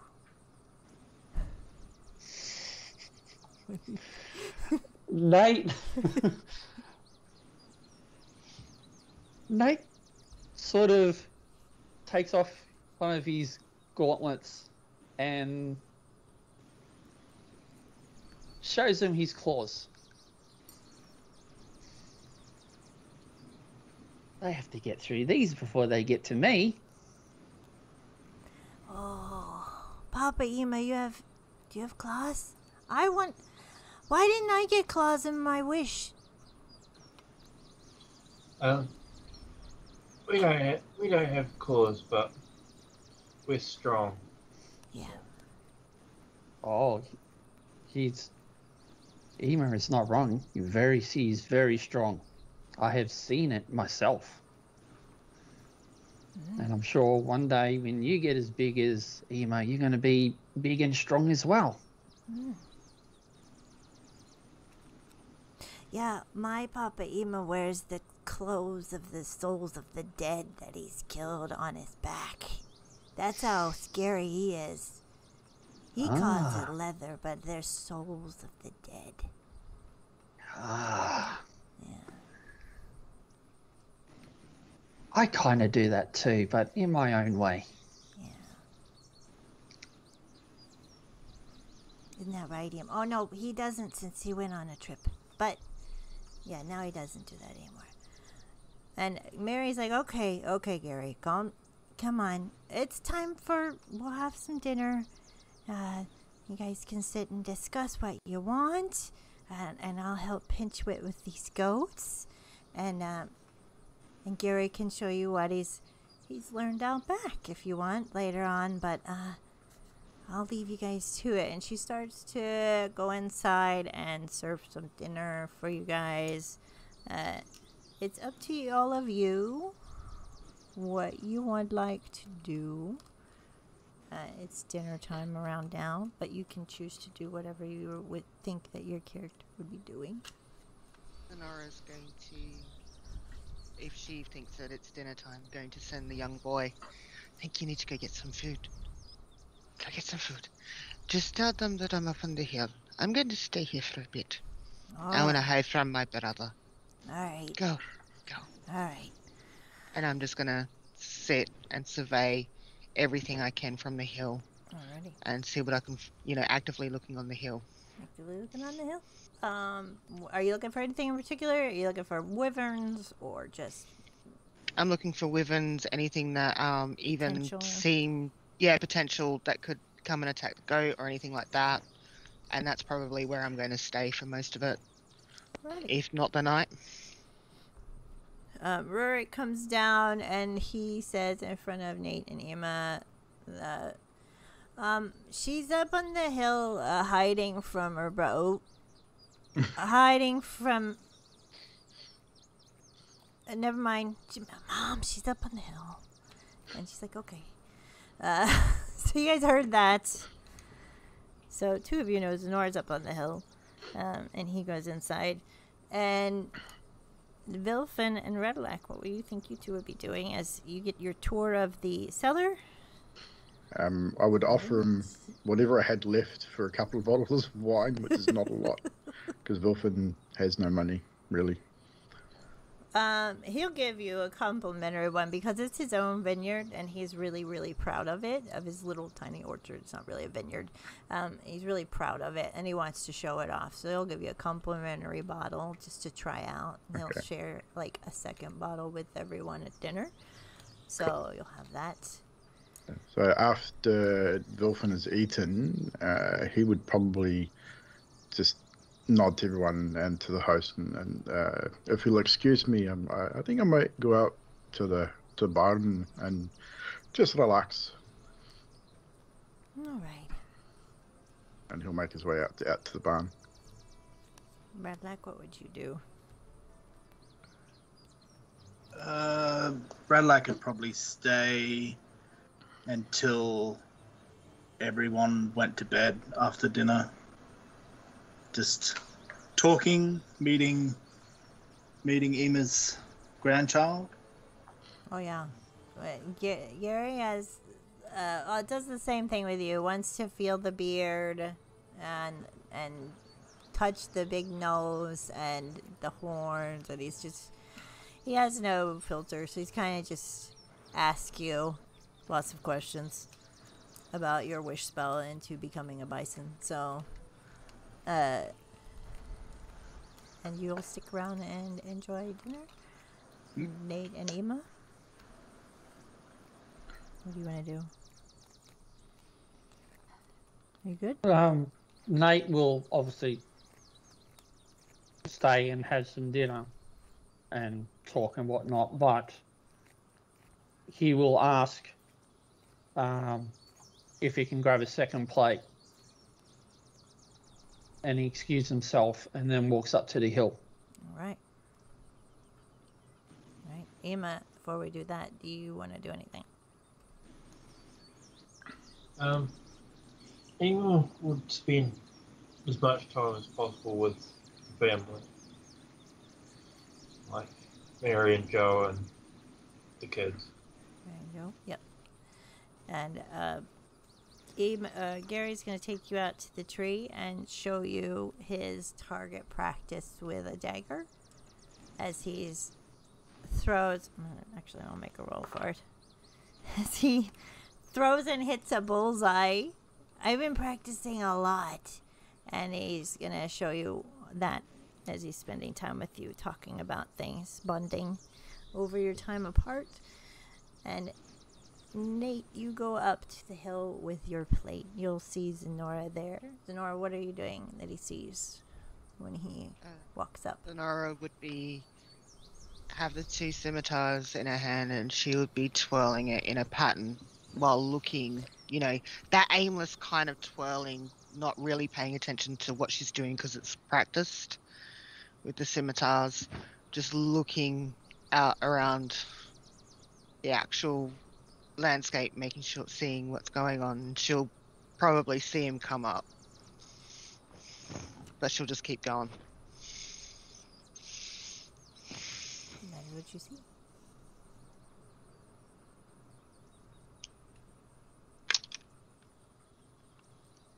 Muted. Nope, you're muted. Nate will just go up and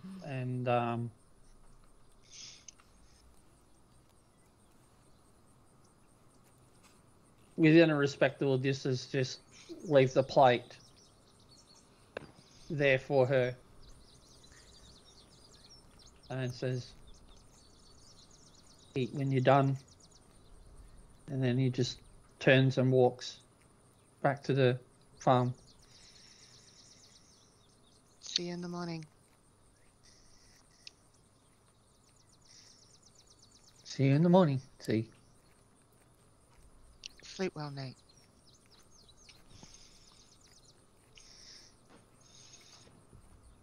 All right. I keep wanting more. Okay. So, you walk away. You are going to, whoever's first in the barn is going to see Vilfin in the barn, I presume. Ema will probably spend as much time as he can with Gary while he's there.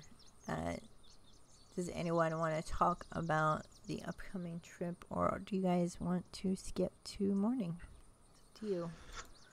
All Vilfin will be doing, whoever comes in first, they'll see him writing in that book again. Be sketching out other things, making sketches to do with his gauntlets that he already has. Looks like he's adding something to them, little intricate details to it. The one thing that they probably will notice, as he doesn't really wear armor, but he's with what he's wearing differently now, the symbol of Lathander will no longer be around his neck, which normally has been. And I'll take a couple hours to carve a little wooden animal during the evening before going to sleep. Radlack's going to give some gold, because he's got it all. He's the rich one. To the farmer to get 2 more bottles of wine. Mm-hmm. And he will go to the barn with the wine. Okay. And ask Wilfin if he'd like a late night drink.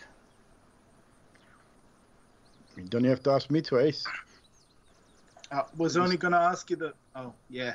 And he just hand you the bottle. Yeah, okay. How you doing? You all right? It's things are weird. Yeah, just a little. I get that people respond to trauma in the world differently, but I'm just trying to feel it out. I don't know where everyone's at. Well, I'm alive, but I wasn't a few days ago. It's a big thing to think about. Yeah, that's a lot. It was an experience I don't really want to have again, but it makes you think about things, makes you look at things differently. I'm seeing weird, strange. It's hard to explain. You know, when you fight, you get all like angry and stuff, and you seem to fight better. You don't seem to take as much like damage from things. Yeah. Rage, yeah. It's not really anger for me. It was for many years. My people, the Minotaurs, are about aggression and strength, and it never really worked for me. So mine's more resolved to be more than that aggression. And I get that from my life experience, which I think is why like the weird magical stuff happens. But I was going to ask about that too. It's a bit odd, but some of it is positive. Yeah, some of it not so much. Yeah, it's a bit hit and miss. I don't quite understand what's going on, but it's about what works for you. If you can harness the anger in battle and drive it into your fighting, then that can work. Just like a focus, concentrate like really hard on something and put everything into that. Kind of like forging an axe or a hammer. Got to have constant focus. Yeah. Kind of like this, and he picks the books up and turns it around and shows you on one page, which you would have seen the beginnings of when you saw him in the tent, is a double-headed battle axe. Just a really interesting sort of design, slightly shorter than a big two-handed battle axe. Obviously, it looks like it's designed probably for a dwarf, but two double blades. It's got a bit of a looks like dwarven style runic inset into the blade as well. And on the other page, you can see the gauntlets, but instead of having the studs on the knuckles, it's got almost small claw-like protrusions out of the top, almost like tiger's talons or lion's talons in some degree.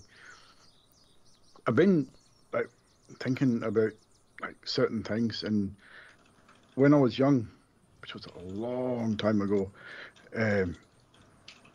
I used to wield an axe, and it felt natural to swing an axe, swing a hammer at the forge. And when I left and found Lathander and the monks, and I gave that away and started using my hands and staff and things, and it felt good, but not as good as an axe. An axe feels like it should be there, should be in my hand. I've been thinking since, the tower thing, maybe I should be true to who I am. I'm a dwarf. What am I doing running around punching things? I like to punch things anyway, but you know what I mean? I should have an axe in my hand. So I think when I get a chance, I'm going to forge a new axe. And if you don't mind, if you could spend some time with me over the next few weeks, month, whatever it takes, help me focus whatever this is, and maybe I can do some of what you do, possibly.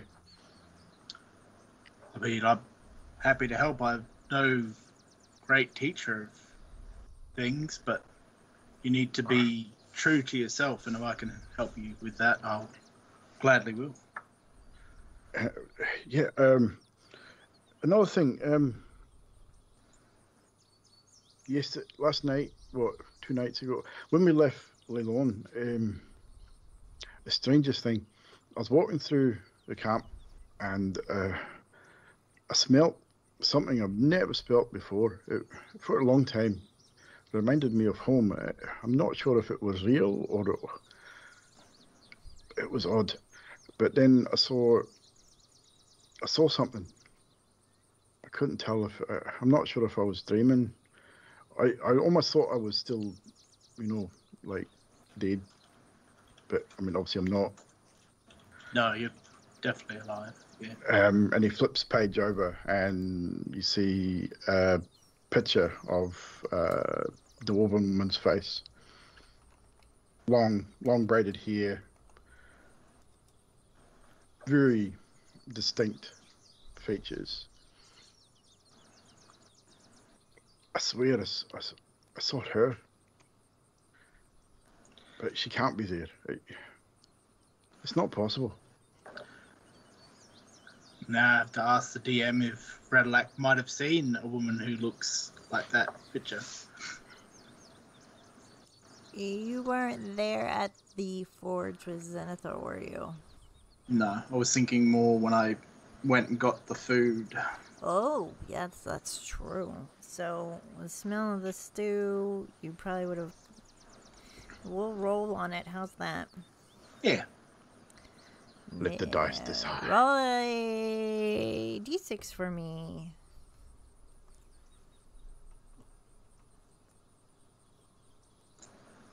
One.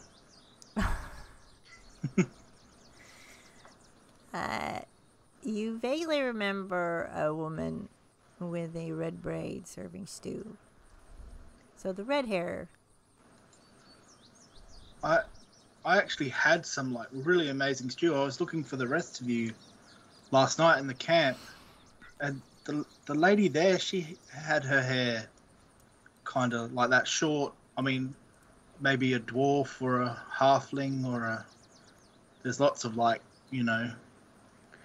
You can see Vilfin getting mildly uncomfortable. Well, not uncomfortable, just sort of nervous, a little bit, sort of shifting in his seated position at the mention that he obviously probably wasn't dreaming what he saw. So he's anxious, he's nervous, he starts wringing his hands, takes a big swig of wine, and says, "Oh crap! If it's her, if it really is, I don't know what to say. It's been so long. I don't know if she'll even remember me. I mean, I should have gone home a long time ago, but I promised I would find a place where we could start a forge of our own, and I haven't found that yet." Maybe that's what she's doing, and I'd say you're pretty hard to forget, to be honest. Take that as you will.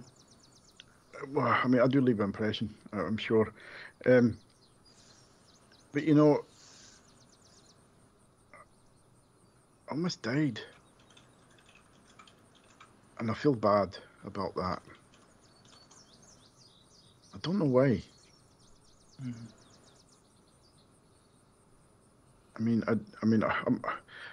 I don't know if you've died. I mean, I don't know if it's normal to feel that way.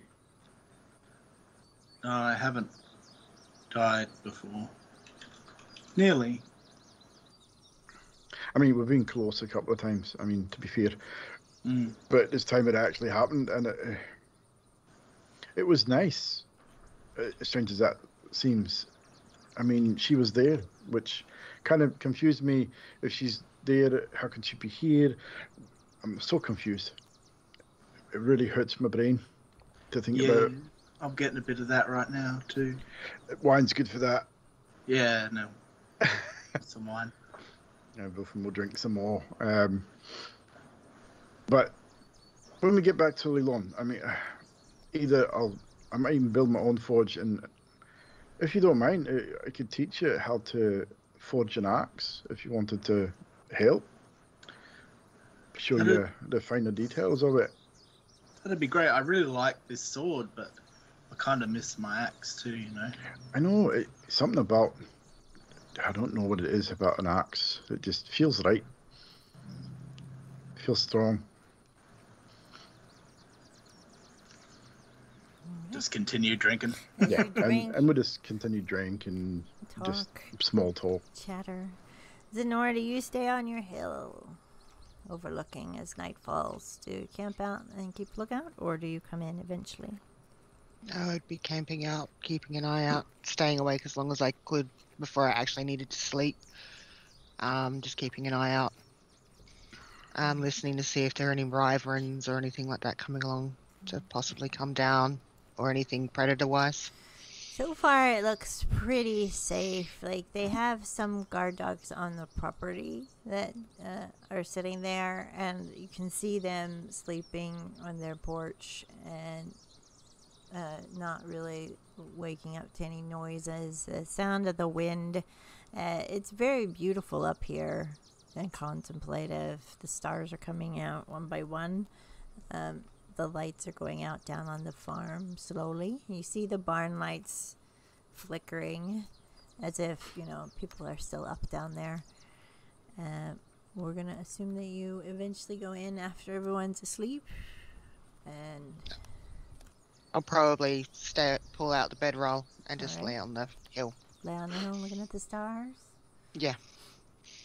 All right. And Ema would sleep under that tree out the back where Gary was, and he'd wake at first light. Okay. And as you start to drift off, you feel like a tug on your arm. And as you look over, Gary's like, I can't sleep. I'm gonna sit with you. Can I sit with you? And he's gonna snuggle up next to you under the tree and just fall asleep holding his horse under the stars. Ema will hum him to sleep, hum through the dark to him till he's gone to sleep, and then he'll snuggle up and go to sleep as well. All right. And you can hear the distant, you probably wouldn't hear humming from the barn as everyone goes to sleep. Wake up in the morning. Sonora would be up at first light, Light. as well. And after she's done another scan, she'll go down the hill. All right. Probably if she's seen Ema, she'd probably go towards Ema. So you might see him under the tree there as you go. If you saw Ema would wake at first light and he'd stand up and be looking east. Well, basically the same direction that Gary was looking. All right. Gary gets up. You'll see the little figure next to Ema as you walk closer. Ema, is this Gary? Oh, sorry. I was lost. Yes, this is me, I think. Hello. I'm gonna kneel down. Hello, Gary. I don't recognize you. I remember you when you were giraffe. You grew out to be a very handsome human. You are a handsome giraffe. You're a very handsome human. Yeah, Mary says I'm a handful. Yes, I am. Handsome. Oh, yeah. Handsome. Yeah. Handful. Don't worry about being a handful. If they can handle you, not your problem. Okay? Yeah. It's good to be. Papa Ema's teaching me lots of stuff. You must be like the leather lion. Yeah. Leather lion? No, I don't wear leather. See, I have these gauntlets that... Oh. I don't wear leather. Oh. See? You have claws too. Yes. You've met my brother, obviously. I wish we had claws, Ema. Did you know that the little dwarf, he's actually a blacksmith? He could probably make claws for you. I haven't seen a dwarf yet. I don't. You didn't meet Vilfin? Oh, maybe. Now looking at Ema. Oh yeah, well Jerry would have Would met him at have dinner. seen him at dinner. Yeah. I don't think he would have met. Wouldn't have talked. Wilfin wouldn't have talked to him. He would have tried to stay away from the killed children. Yeah. At this point, but he definitely would have seen him. So Jerry's trying to think. Yeah. Ema would look down and go, "He was the guy with the long beard. Oh yeah. The shortish person. Yeah. With the long beard." He has these gauntlet things that kind of, if he could probably make you like your own little clothes. If maybe you can convince Papa Ema to ask Wilfin if he could do that. So you could have your own clothes. Maybe he could make me like 5 daggers, because I can throw them pretty well. Oh, you can throw daggers? Yeah, they could be my claws or something. Maybe like on my hand, maybe, and they could like pop out. Papa Ema, that'd be cool, huh? Yeah. And I'm wondering whether he sees the fire braids, because considering Probably. they're pretty. So he'd probably want to reach out to touch one. You could go for it. They're not hot. So. Go for it. You can. They don't burn. And it'll be like as if it's sort of coating around his hand, like fingertips dancing around, but it's still in that braid-like, so it's solid, but it almost as if there's like a little mist around the actual braids. Oh. I wish we were half giraffe and half a human. That would be cool. Like, you know. Well, that's we should have done that. I know it sounds. Yeah. Why didn't you do that, Emma?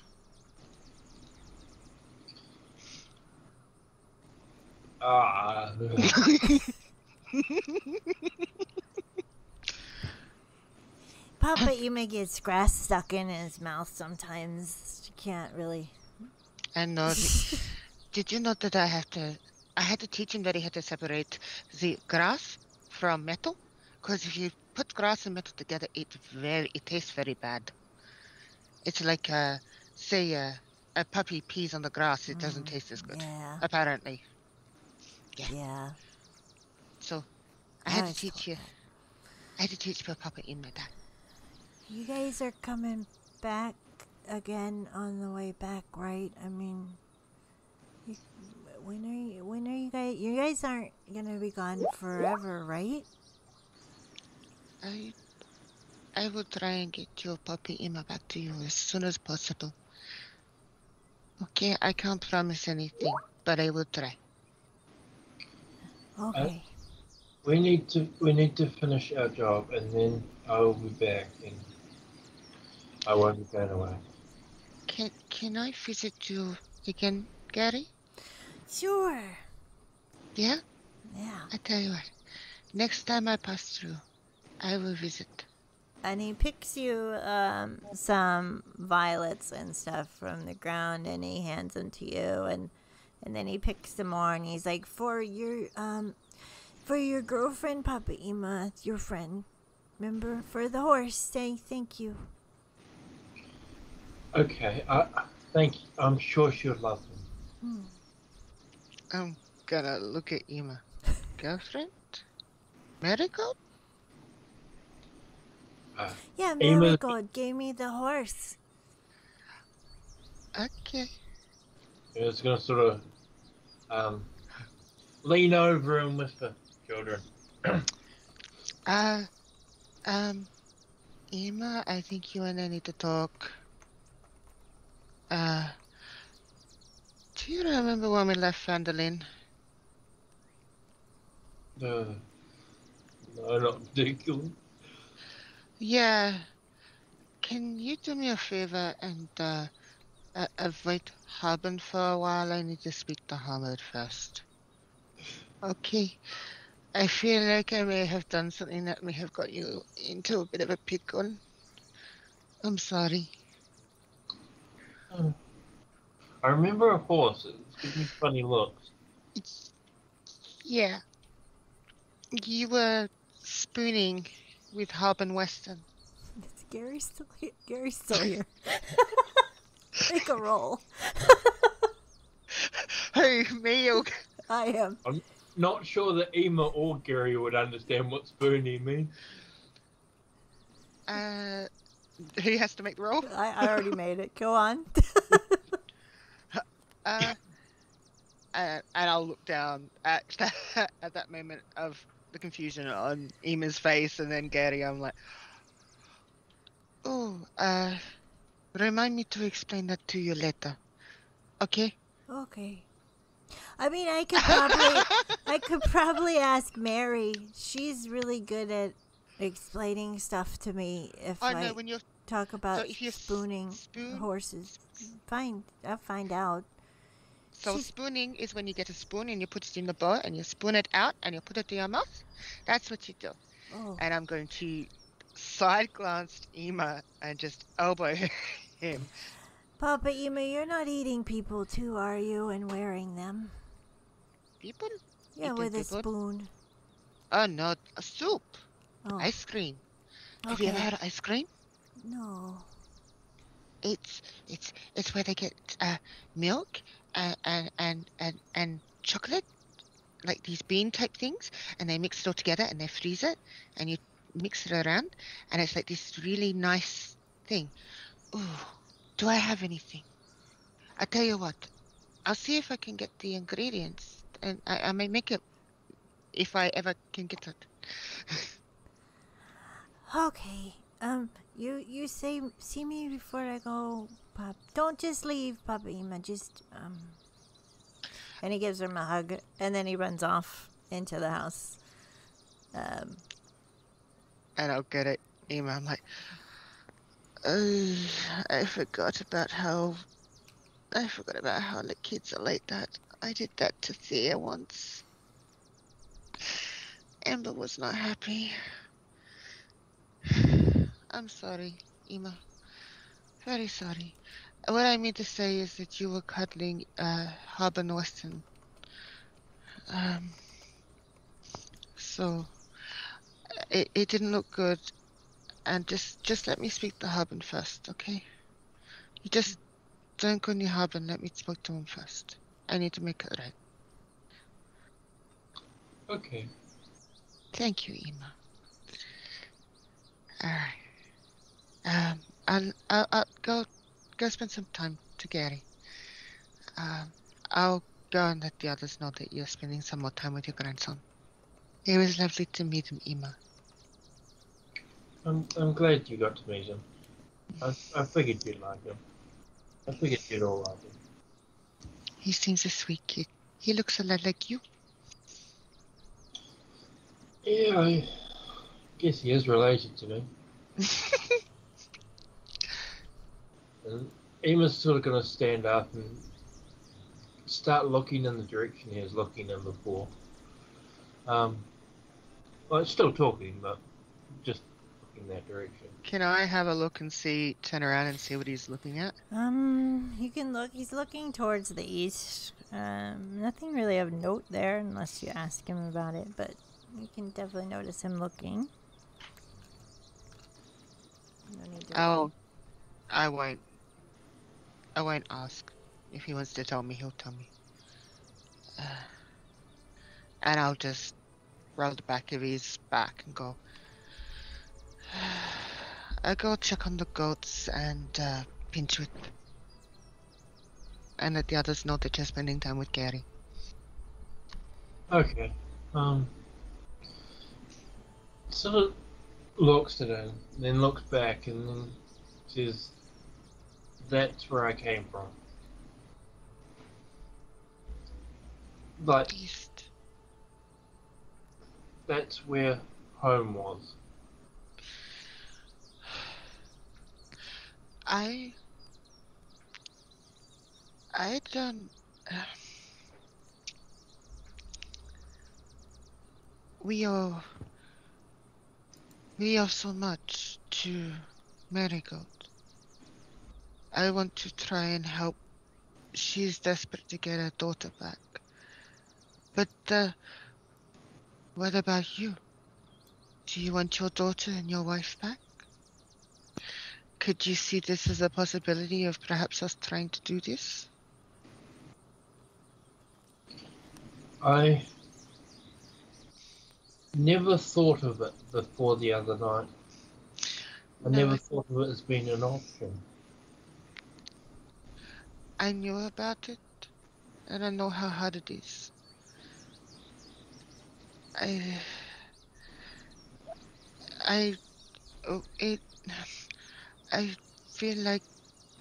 feel guilty for being alive.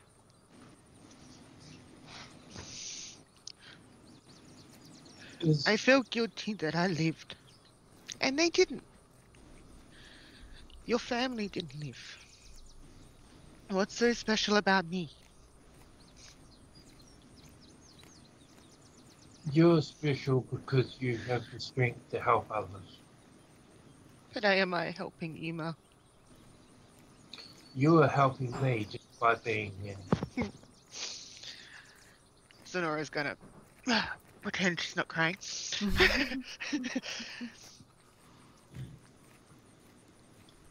If you were not with us, that could have been me that did that at the castle, at the tower, and then Gary would be all alone.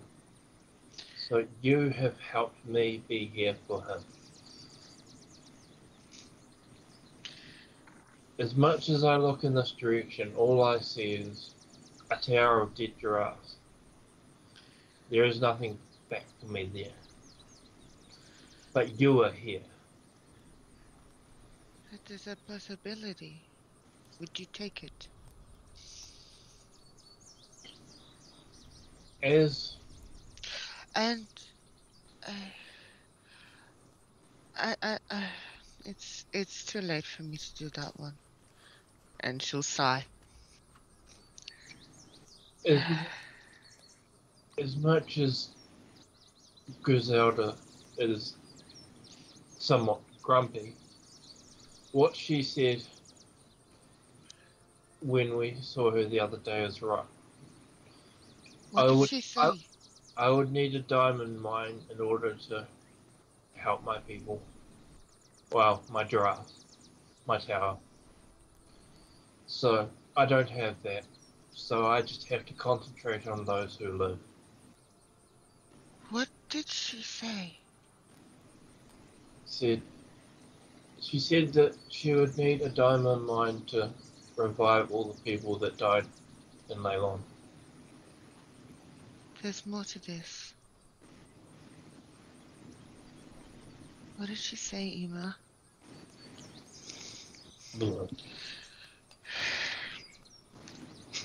I don't know, that's all I remember.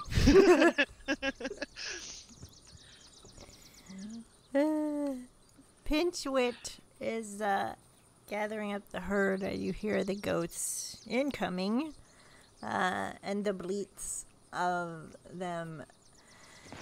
And Chuckles charges up with her, rears up with his hooves, and stamps down as she does her little ladder. Gets down. Good morning. Morning, Pinchwit.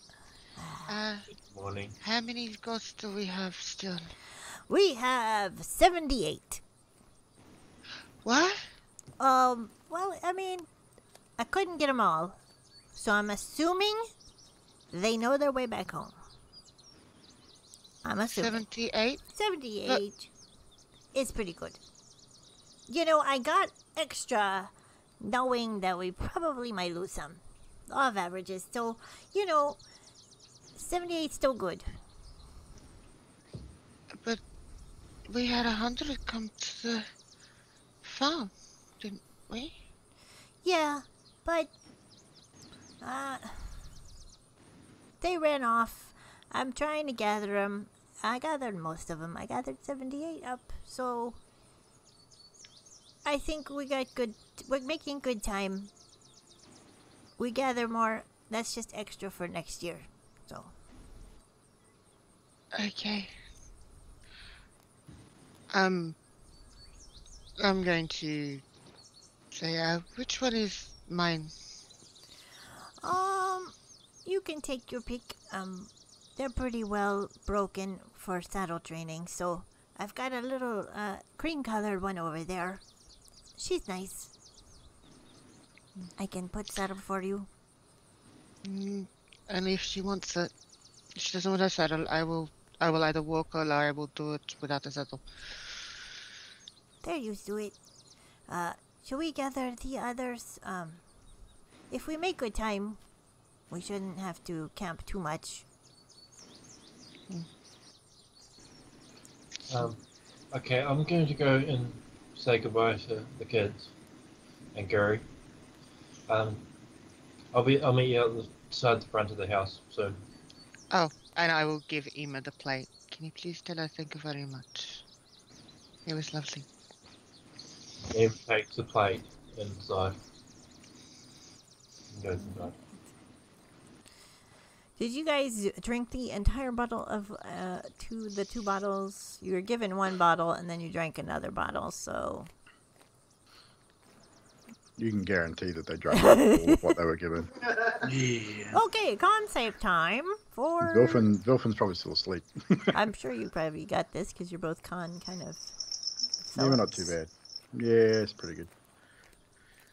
Where is it? Con save 17. Ooh, very nice. I got 8. Redaleg has a hangover. Because I rolled a 2. Oh, no. Redaleg has a hangover. That wine, the berries, something about it was very, very strong. We had a great conversation last night. Lots of fun, but we woke up like death on toast and you're not feeling so great. The smell of the goat musty hair is wafting in as Pinchwit's like, guys, good morning. Good morning. Is it? Yeah. Is it? It's great. It's fine. I'm up. Guys should let some air in. And she's slowly pushing the door open, the lights coming in. Aye. Time for travel. Look, you look a little green on the gills there, mate. Yeah, just We need to give you more drinking training, I think. You're Yeah, a little bit of a lightweight. Is Well- Zenithor there too as well? No, Nate was well, most of the night he would have All just kept watch and probably would have just passed out wherever he was. All right, so we're running like a Vilfin. Yep. are we all here, or have we all just done our own thing again? And he's kind of a little bit grumpier than he usually would be.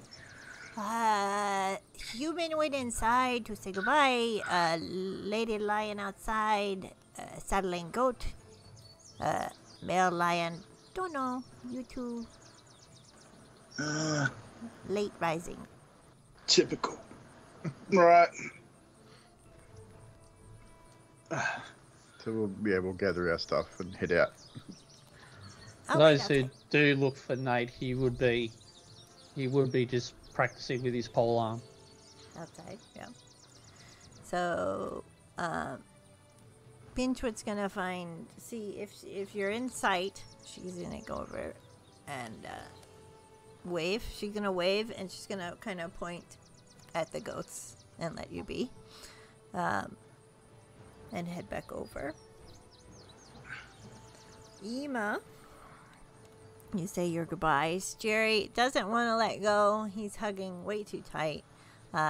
He's missed you because you are of his kind. So he's making you promise him you'll come back, and kind of pushing little tears away from his big brown eyes. And he goes out with his dagger to the tree to be alone.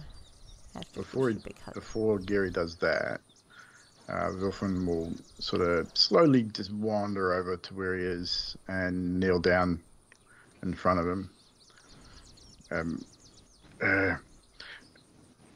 Hey, my name's Vilfin. I'm a friend of Ema. Here, this I made this for you last night. Reminds you of where you come from, and it's just a very it wouldn't be overly accurate, but as accurate as Vilfin could get of a small giraffe carved out of wood with his name engraved in the underbelly of it. That looks just like my mom. Thank you. And We'll be back. I'll make sure Ema comes back. Don't worry. Okay. Can I touch your beard? Sure, of course. You think I'm gonna grow? I think I'm gonna grow a beard just like you. I'm sure you will. It'll be a fine beard indeed. I'll even show you how to braid it. It's like a dwarf. I miss her a lot. I know. I'll make you another one next time I see you. Yeah. And he kind of like waves goodbye a little and holds his giraffe really close and goes towards his tree. So, as you guys meet together at the front, I'm assuming, after your polearm and your all that is finished, and Ranlack, it is very bright. Those birds sound like they have megaphones. You get on your goats and carry forth. Sonora's gonna Tally hand ho! peppermint. Sonora's gonna what? Sonora's gonna hand Radlac peppermint to calm down the feeling. It's up to you, Ranlack, if he takes the peppermint or not. The goats are... Yeah, so he'll take it and he'll go to the back and he goes, I'm just going to be back here living my best life, keeping an eye on all of you, make sure. If you're gonna hurl, make sure you do it backwards so it doesn't come back in your face. Never pee in the wind. Even steps, Grout, even steps. Goat's like, a little worried because he sees you're green. Ema's gonna call out, I'll see you soon, in both common and giraffe. Which Gary should probably both understand. Gary, he's holding his giraffe looking toward the east and kind of doing his sway. So you think he's probably over by the tree humming again as he's sitting there thinking his thoughts. And it's going to be a long journey, some more than others. I'm looking at you, Radlac. The day is a little longer for you. I'm going to have you make it one more con save, because goats, goats are bouncy little suckers. And I'd imagine you got to beat a 10. 22. Okay. So My plus 6 is pretty good. the day goes and you're like, okay, yeah, it's wearing off. You've been drinking with Vilfin for a while now, so. Yeah, I'll just pat Groat and say, oh, thank you. We'll keep the party together. You and me, I'll be all right now. Thank you. So, as you carry on, we're going to skip another 2 days ahead. So your resurrection, things are gone now. You're back to your normal fighting selves. You start to get towards Phandalin. Phandalin is a little bit changed since you've been there. It's a little bit more, not as bustling, it seems. But the people are there. They see all these goats. It's quite a sight. So they've already come out. But when they see the heroes of Phandalin riding these goats, oh yeah, you know it. They are like super excited, getting people out of the stores to greet you and cheering and saying that come to Stonehill for some free food and it's on the house. All that stuff as you travel. Pinchwit parks the goats just outside in the meadow. And she's like, right, I gotta go to Barthen's to seal the deal. If you want to take your list and go and get the supplies, it was, actually, we probably don't need to... Oh, you can come see me for your share of gold when you're all done. And we'll part ways. I think we need the gold to be able to pay for the supplies that we need to get. Okay. So I think we should probably do that first. And then perhaps we should split up. I'll take Herb and Weston. Can't believe I'm saying this. I'll go see Herb and Weston. And try and get some information and trade. But we need to get the money before you can get the supplies. And I will actually, and I will give them the list. but I'll go see Herban. All right, who are you giving the list to? Nate. Nate, you have the list. All right. So the first thing on your list, I don't have my Discord up, but I do believe it was the shrine. Yeah? Yeah, the holy water. All right, which you were given vials or bottles for the holy water included. So you would have that. And so the first thing would be at the shrine. And Nora, you go to see Harbin, so we will split that unless somebody wants to go with her. Anybody want to go with her? No, Zenora would insist she goes on her own. All right. Wilfin's got no plans to visit Harbin West at any time soon. The shrine of Tamora is right. I'll bring up a map for everybody. Is right in the first thing you see when you come in. You guys all go as a group without Zenora there. Yeah, Wilfin will just follow Nat's lead. Nat's leading. All right. He's got the list. He's in charge. He's in charge. All right. I'm bringing up a map off the thing because I closed Foundry. So, how long would it take for Pinchwood to do what's needed? So, because I mean, we just need to figure out what we're going to get in total before we figure out exactly what we're going to be able to buy. There's no point. Nate doesn't feel there's no point going to all these places if we don't have the funds to. You can follow Pinchwood into Barthens if you want, or you can wait outside Barthens for her. And get we got to go there anyway. So. Yep. We'd go with her. All right. For the... So you guys head to Barthens with her first. Yep. You don't see Sue there. You see her, Anders and Thistle are outside sweeping, and they see you guys and wave, and you see Ander say, "Oh, yeah, the goats, got it. Sorry, weird things happening this morning," and he goes in and gets the payment. Pinchwood is looking around the aisles. I gotta shut off the goat. While you're... So that goat sounded sick. I know. Maybe that was Groat. Chuckles, no. All right. So, as they're giving the gold, you see Thistle. He's looking... I'll get you guys to roll insight for me. He's looking a little visibly out of sorts. 15. 15 is what you needed. Anybody else above 15? 18. Nice. He's looking nervous and kind of like pacing back and forth and wringing his hands and thinking to himself. Is everything all right here?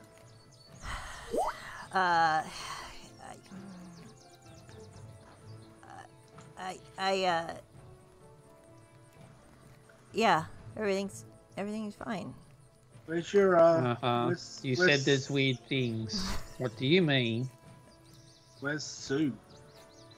Christ, even I can tell you're laying your shade. Sue's gone. She's left. She was having these sharp pains out of nowhere all the time. They just kept coming out of nowhere, off and on, and Bob didn't feel the need to take her to get treated, so she's left. But that was like a week ago. It's not. There's this woman I've been seeing. I want to see. Her name was Valine. She works down at the Lion Shield, and she's done some weird stuff lately. It's probably personal.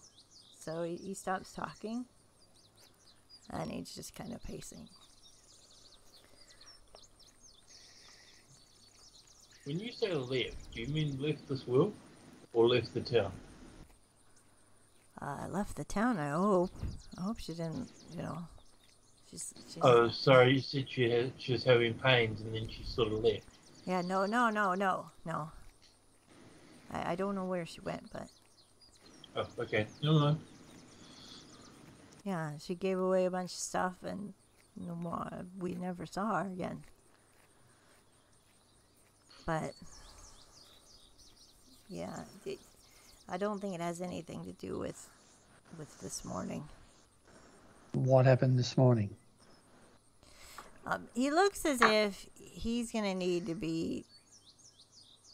He doesn't really want to talk about it.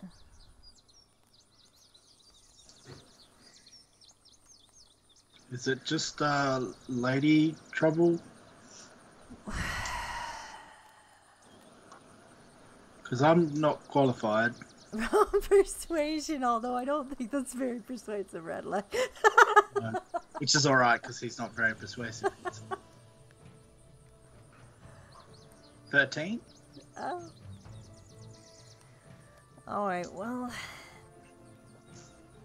Have you ever read a girl that you like and she just starts talking some scary stuff about the Stormlord coming to wipe out the weak?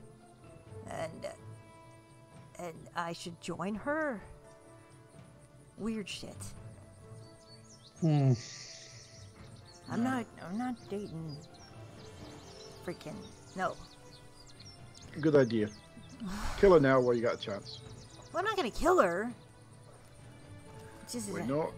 weird She- religious people. Wouldn't happen to have some sort of amulet or a brooch or something with 3 lightning bolts? I don't know. Well, she worked at the Lion Shield. She used to visit the shrine a lot. I thought it was a shrine thing, but apparently that's Timora, and that has something to do with storms. So I researched it before I date people. But no, I didn't see anything. Is there anyone else in town that's talking like this? A lot of weird stuff's been happening. You probably could ask around. Here, once you get the wagons in the cart, just come back and we've got some food supplies to give you. I forgot. Sorry. Quick Yes, the food and building supplies. It's been a long day. quick DM question. At the mention of the 3 lightning bolts insignia, the blacksmith at the inn that we stopped in on the way to Phandalin, on the way to Leylon, that was the symbol that was on her braces, wasn't it? That was. Okay. And only Vilfin would have seen that. Yeah. Um, Yeah, it's whether I'm just deciding whether Vilfin would impart that information now or save it for later. Yeah. Oop, crap. Dropping dice. Oh, crap. that is up to you. Floor dice. So, is that your roll for insight to see if you remember? No. So That was a D6 to see if I'm going to say anything. he lets you know that your food, their supplies are there waiting next to Vincent's stable and ready to go, all boxed up for you. So you have that on your list. You see that the Parthen's provisions is right here, and the shrines here, Stonehill Inn, all these places you kind of have to stop at.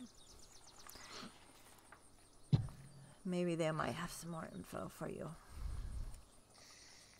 Okay. With that, we let them sort out complete the deal with the goats, And then we'll wait for Pinchwood to divvy up the share. Pinchwit divvies up about the 2,500, which minus the 78, so you're gonna get about 2,150. So Okay. So with that, Nate will say, all right, so we needed 500 for this lot in Barthens. don't mind. We need another 500 for the 4 horses. We need another 500 for the 2 wagons and carts. So that's 1,500 already. $4.50 for the kegs, and then a donation of $50 at the shrine for the holy water. So we're probably going to have to dip into whatever that we've got on our persons to cover. Yeah, I think I've got everything we've got. You can see I'm broke. Someone pilfered all my cash when I died. Yeah, hi. Oh, that was you. Yeah, right. we That's thought what you were going. Yeah. Oh, no, never mind. Whatever we need, it's there. Use it. All right, so Nate will get 500 and hand that over at Barthen's to pay for the building materials and such. All right. And as you guys do that and decide where you go next, we'll switch over to... Where is the next closest building? Yeah. We'll just go. You'll be probably each heading building. for the shrine because you're going to need to... Holy water's easiest to carry with you because you're going to need the carts to get the other stuff anyway. So we'll switch to Harbin real quick since Zenora's over there waiting. So... Zenora, you're going toward the Town Master's Hall as you do that. Sorry, let me Skype up. Which is over here. And so Barthen's up there. So you're heading ahead of them. And you start to see Harbin walking out, crossing and talking to a person, waving hi. And he sees you and nervously kind of waves a bit as you come up to him.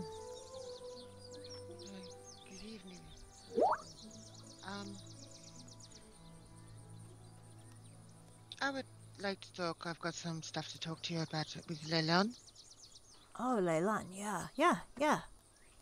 And I'll crook my arm up for him to put his arm in mine. Do you mind if I take Harbin for a bit, please? If you don't mind. Oh, sure. And Harbin's like nodding. I'll see you later. So, are you here about the strange goings-ons in Phandalin? Have you heard? No, I had not. My first portal call was you. Oh. I wanted to talk to you. Apologize for something I did. I may have left a note from Ema. I apologize. Oh. Yeah. He's looking around. I'm a grown-up, and I can face my decisions that I've made while inebriated. I'm fine with it. It was me who wrote the note. I found you two cuddling. Yeah. Very quietly, I'm saying this, by the way. Very quietly, like, my head's gone down, because I've realized that he's gone, yeah, I kind of saw you guys cuddling. Are all of you here in town? Where are we? I asked him to stay away for a bit, if that helps. No, it's better to just, nip this in the bud while it's here. I'm gonna talk to him about it, and we're just gonna... Okay, just letting you know he doesn't remember anything either. Just that he woke up with Victorious looking at you guys disapprovingly. Okay, that's weird. All right.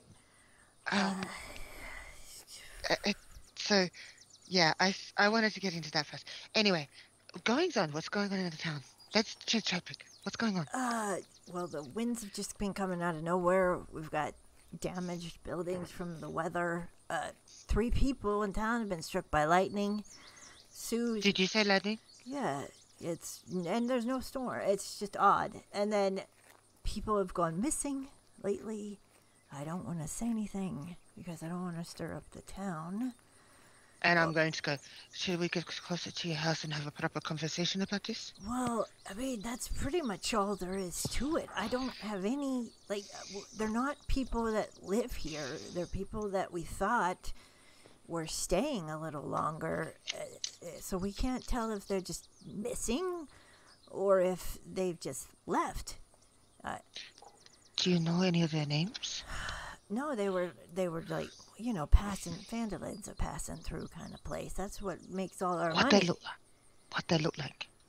Well, Well, obviously you can see that I'm a lion, and rather like you obviously know it's like a bull, cow, bison thing. just adventures and stuff. Just general, nothing distinct or anything that may have, like how Wilfin has the beard. Oh yeah, dwarf. Well, I just thought I see. We don't know anybody that's taking them. We just maybe talk to Toblin. Yeah, because that's where they go, the hub of the place. But the weather, I don't know what to do anymore. So Ema's here, huh? Yeah. So I'm looking so information on trade for Leon while I'm thinking of it before we get too distracted. Oh well. I was told about Barthen's making a trade over the goats and stuff. So you got your horses at the Lion Shield and stuff. Maybe Halia might know more information than me. But so far, that's the only trade, unfortunately. I know you want more info, but... Not even Butterskull Ranch? Oh, they're still rebuilding. He's still... I thought they were going to try and get some of the goats there. Huh. Would be interesting. Goat's cheese. Would be much better than the cheese. Oh, well, As long as they don't put Butterskulls in someone's bag. That's a good idea. Well, Radlack's traumatized. I'll be at the Stonehill later. I kind of taken a liking to the place, so if you see the gang. On a more personal note for me, have you seen Thea? Oh, Thea, yeah. You guys told me not to go up and see. Yeah. She hasn't been to town recently? She's been coming and going. But you have seen her? Have you seen her recently? Oh, yeah. Like in the last few days? Yeah. You have?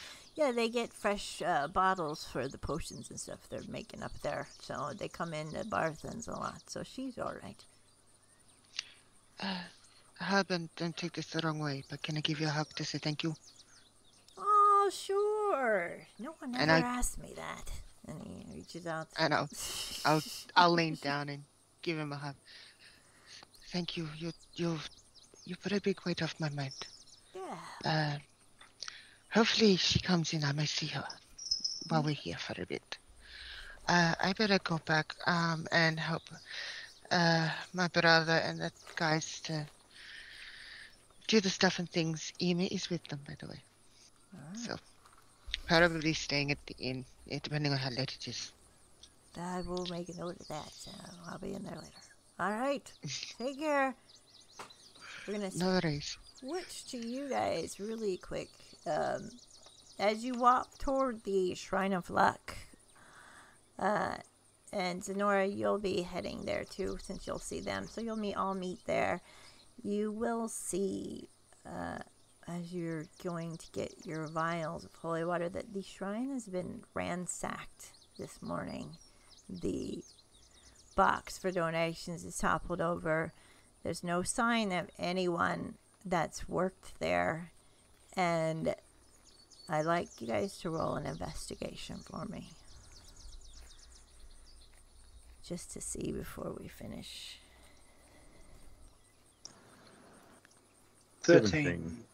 Nice. Vilfin, 17 you said? Alright, those are 17 or those are 15 and above. You're going to see on the edge of the stone wall a silver pin, like a brooch, with 3 lightning bolts on it, laying on the ground. And that is where we will end our session. Cuckoo. So much more to undo and find Wilfin out. would have jumped when Nat growled, by the way. Just so you know. I'm so glad Gary wasn't there. I thought he was snoring. I'm sitting there wondering because all I've heard is like stories, but not seen any of the symbols. And it bugs me because I know the symbol. No, you're missing stuff. Well, I want to give DM's inspiration because I keep forgetting, and I'm hoping to give one to each person for different reasons. And I'm going to give it to Zenora tonight. She gets DM's inspiration because I'm very... the way that I know she wants to be a part of something, and she stayed doing Zenora's thing, and everyone did really well tonight. But I was really happy with your gameplay tonight, Zenora. GG's. I was very impressed. So tonight goes to her. We're gonna go around. And I did Ratalac that way this last time, so we'll do Vilfin on your favorite moments. I actually had a couple. Yeah. When we were dealing with the goats for the first time, and Zenora wild shapes into a goat, and I think it was the gnome woman turned around and says, just so you know, it's mating season, so be careful. And then Ema turning around and going, ba ba ba ba ba ba ba ba ba ba ba ba. I clipped it as well because it was just great. We had to do it. And finally, just Nat's conversation with Jerry, just the little back and forth between him and Ema's grandson. I thought was pretty cool. So those are the three moments that stood out for me tonight. Very, very cool. All right, Zenora. Yeah, obviously the Gary one. With Nate, I thought that was pretty cool. The being on the hill, like Nate going onto the hill,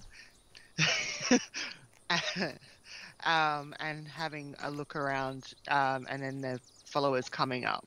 I like how he dealt with that. Thought that was really interesting. Yeah. How he dealt with that. Right. And the other one was Pinchwick with a little ladder going. I love that ladder. I really, really liked that. The little gnome touches. Yep. Zenithor. I got a couple myself. For me, just the Ema Jerry, that whole scenario, I think that was moving and emotional, but also a little bit of backstory coming into one of our players, so that was really good to see. The other thing that I enjoyed the most was when Marigold was talking to Zenora. Zenora sort of trying to push her for the plot, and her response, "Don't want to live too close to work now, do you?" It's kind of like, yeah, that just That's resonates so much. So true. All right, Ema. The whole Nate encounter at the beginning was commanding one person to shut up and then mooching the idiot for information, and then killing that person, and the conversation in general. That whole bit was great. Loved it.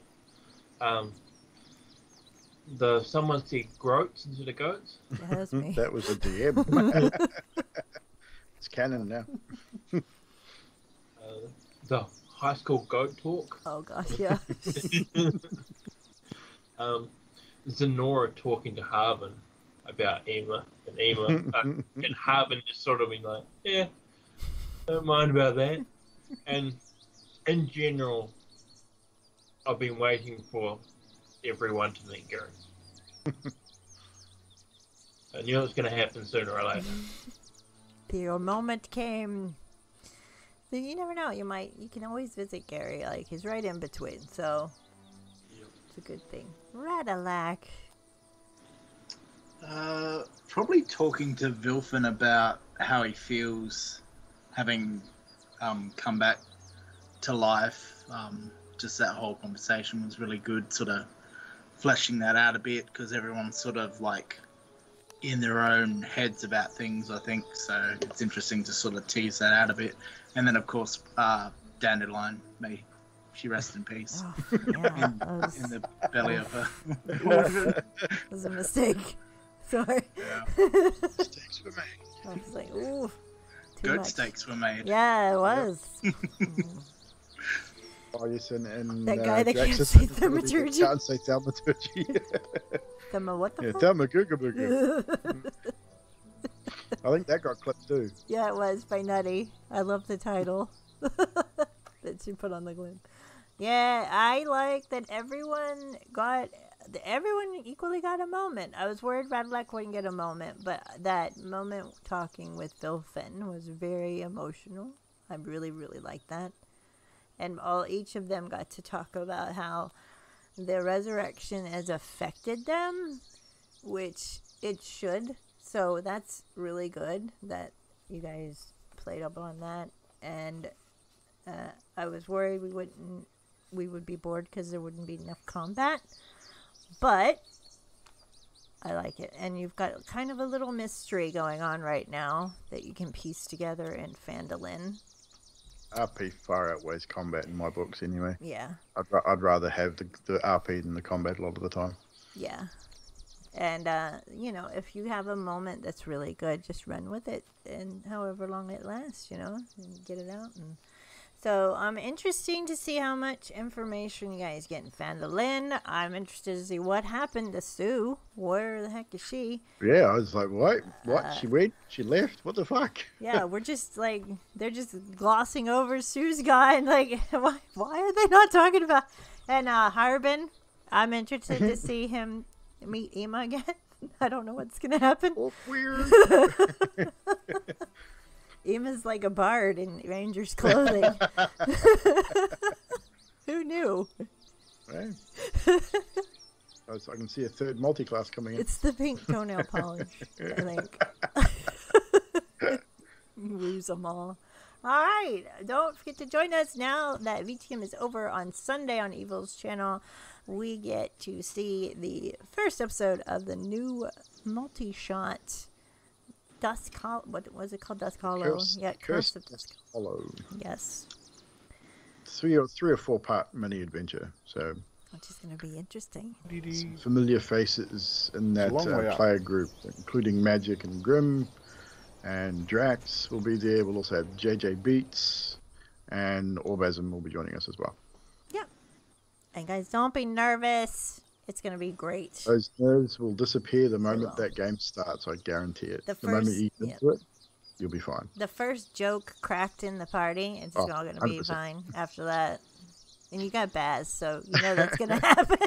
and Drax. Yeah, there's going to be one-liners. There's going to be trolls. You go. This is Baz our and group. Drax This are is there. what we come to expect from this group of D&D players. Bax and Drax. Bax and Draz. I'll take Bax and- over. God, yeah. Groat. I mean, It's fine. also, to give some of the other players a chance to sit down and watch and Exactly. be involved in the chat as well. So, which is pretty cool. And troll the chat. You guys get to sit in the chat and try and get them to break character with your witty comments. And we get to see Cursestrad. Let's see what happens in the tower up there on Wednesday on Evil's channel. And then we're back here again for more storytelling. So we will see you guys then. Can't wait.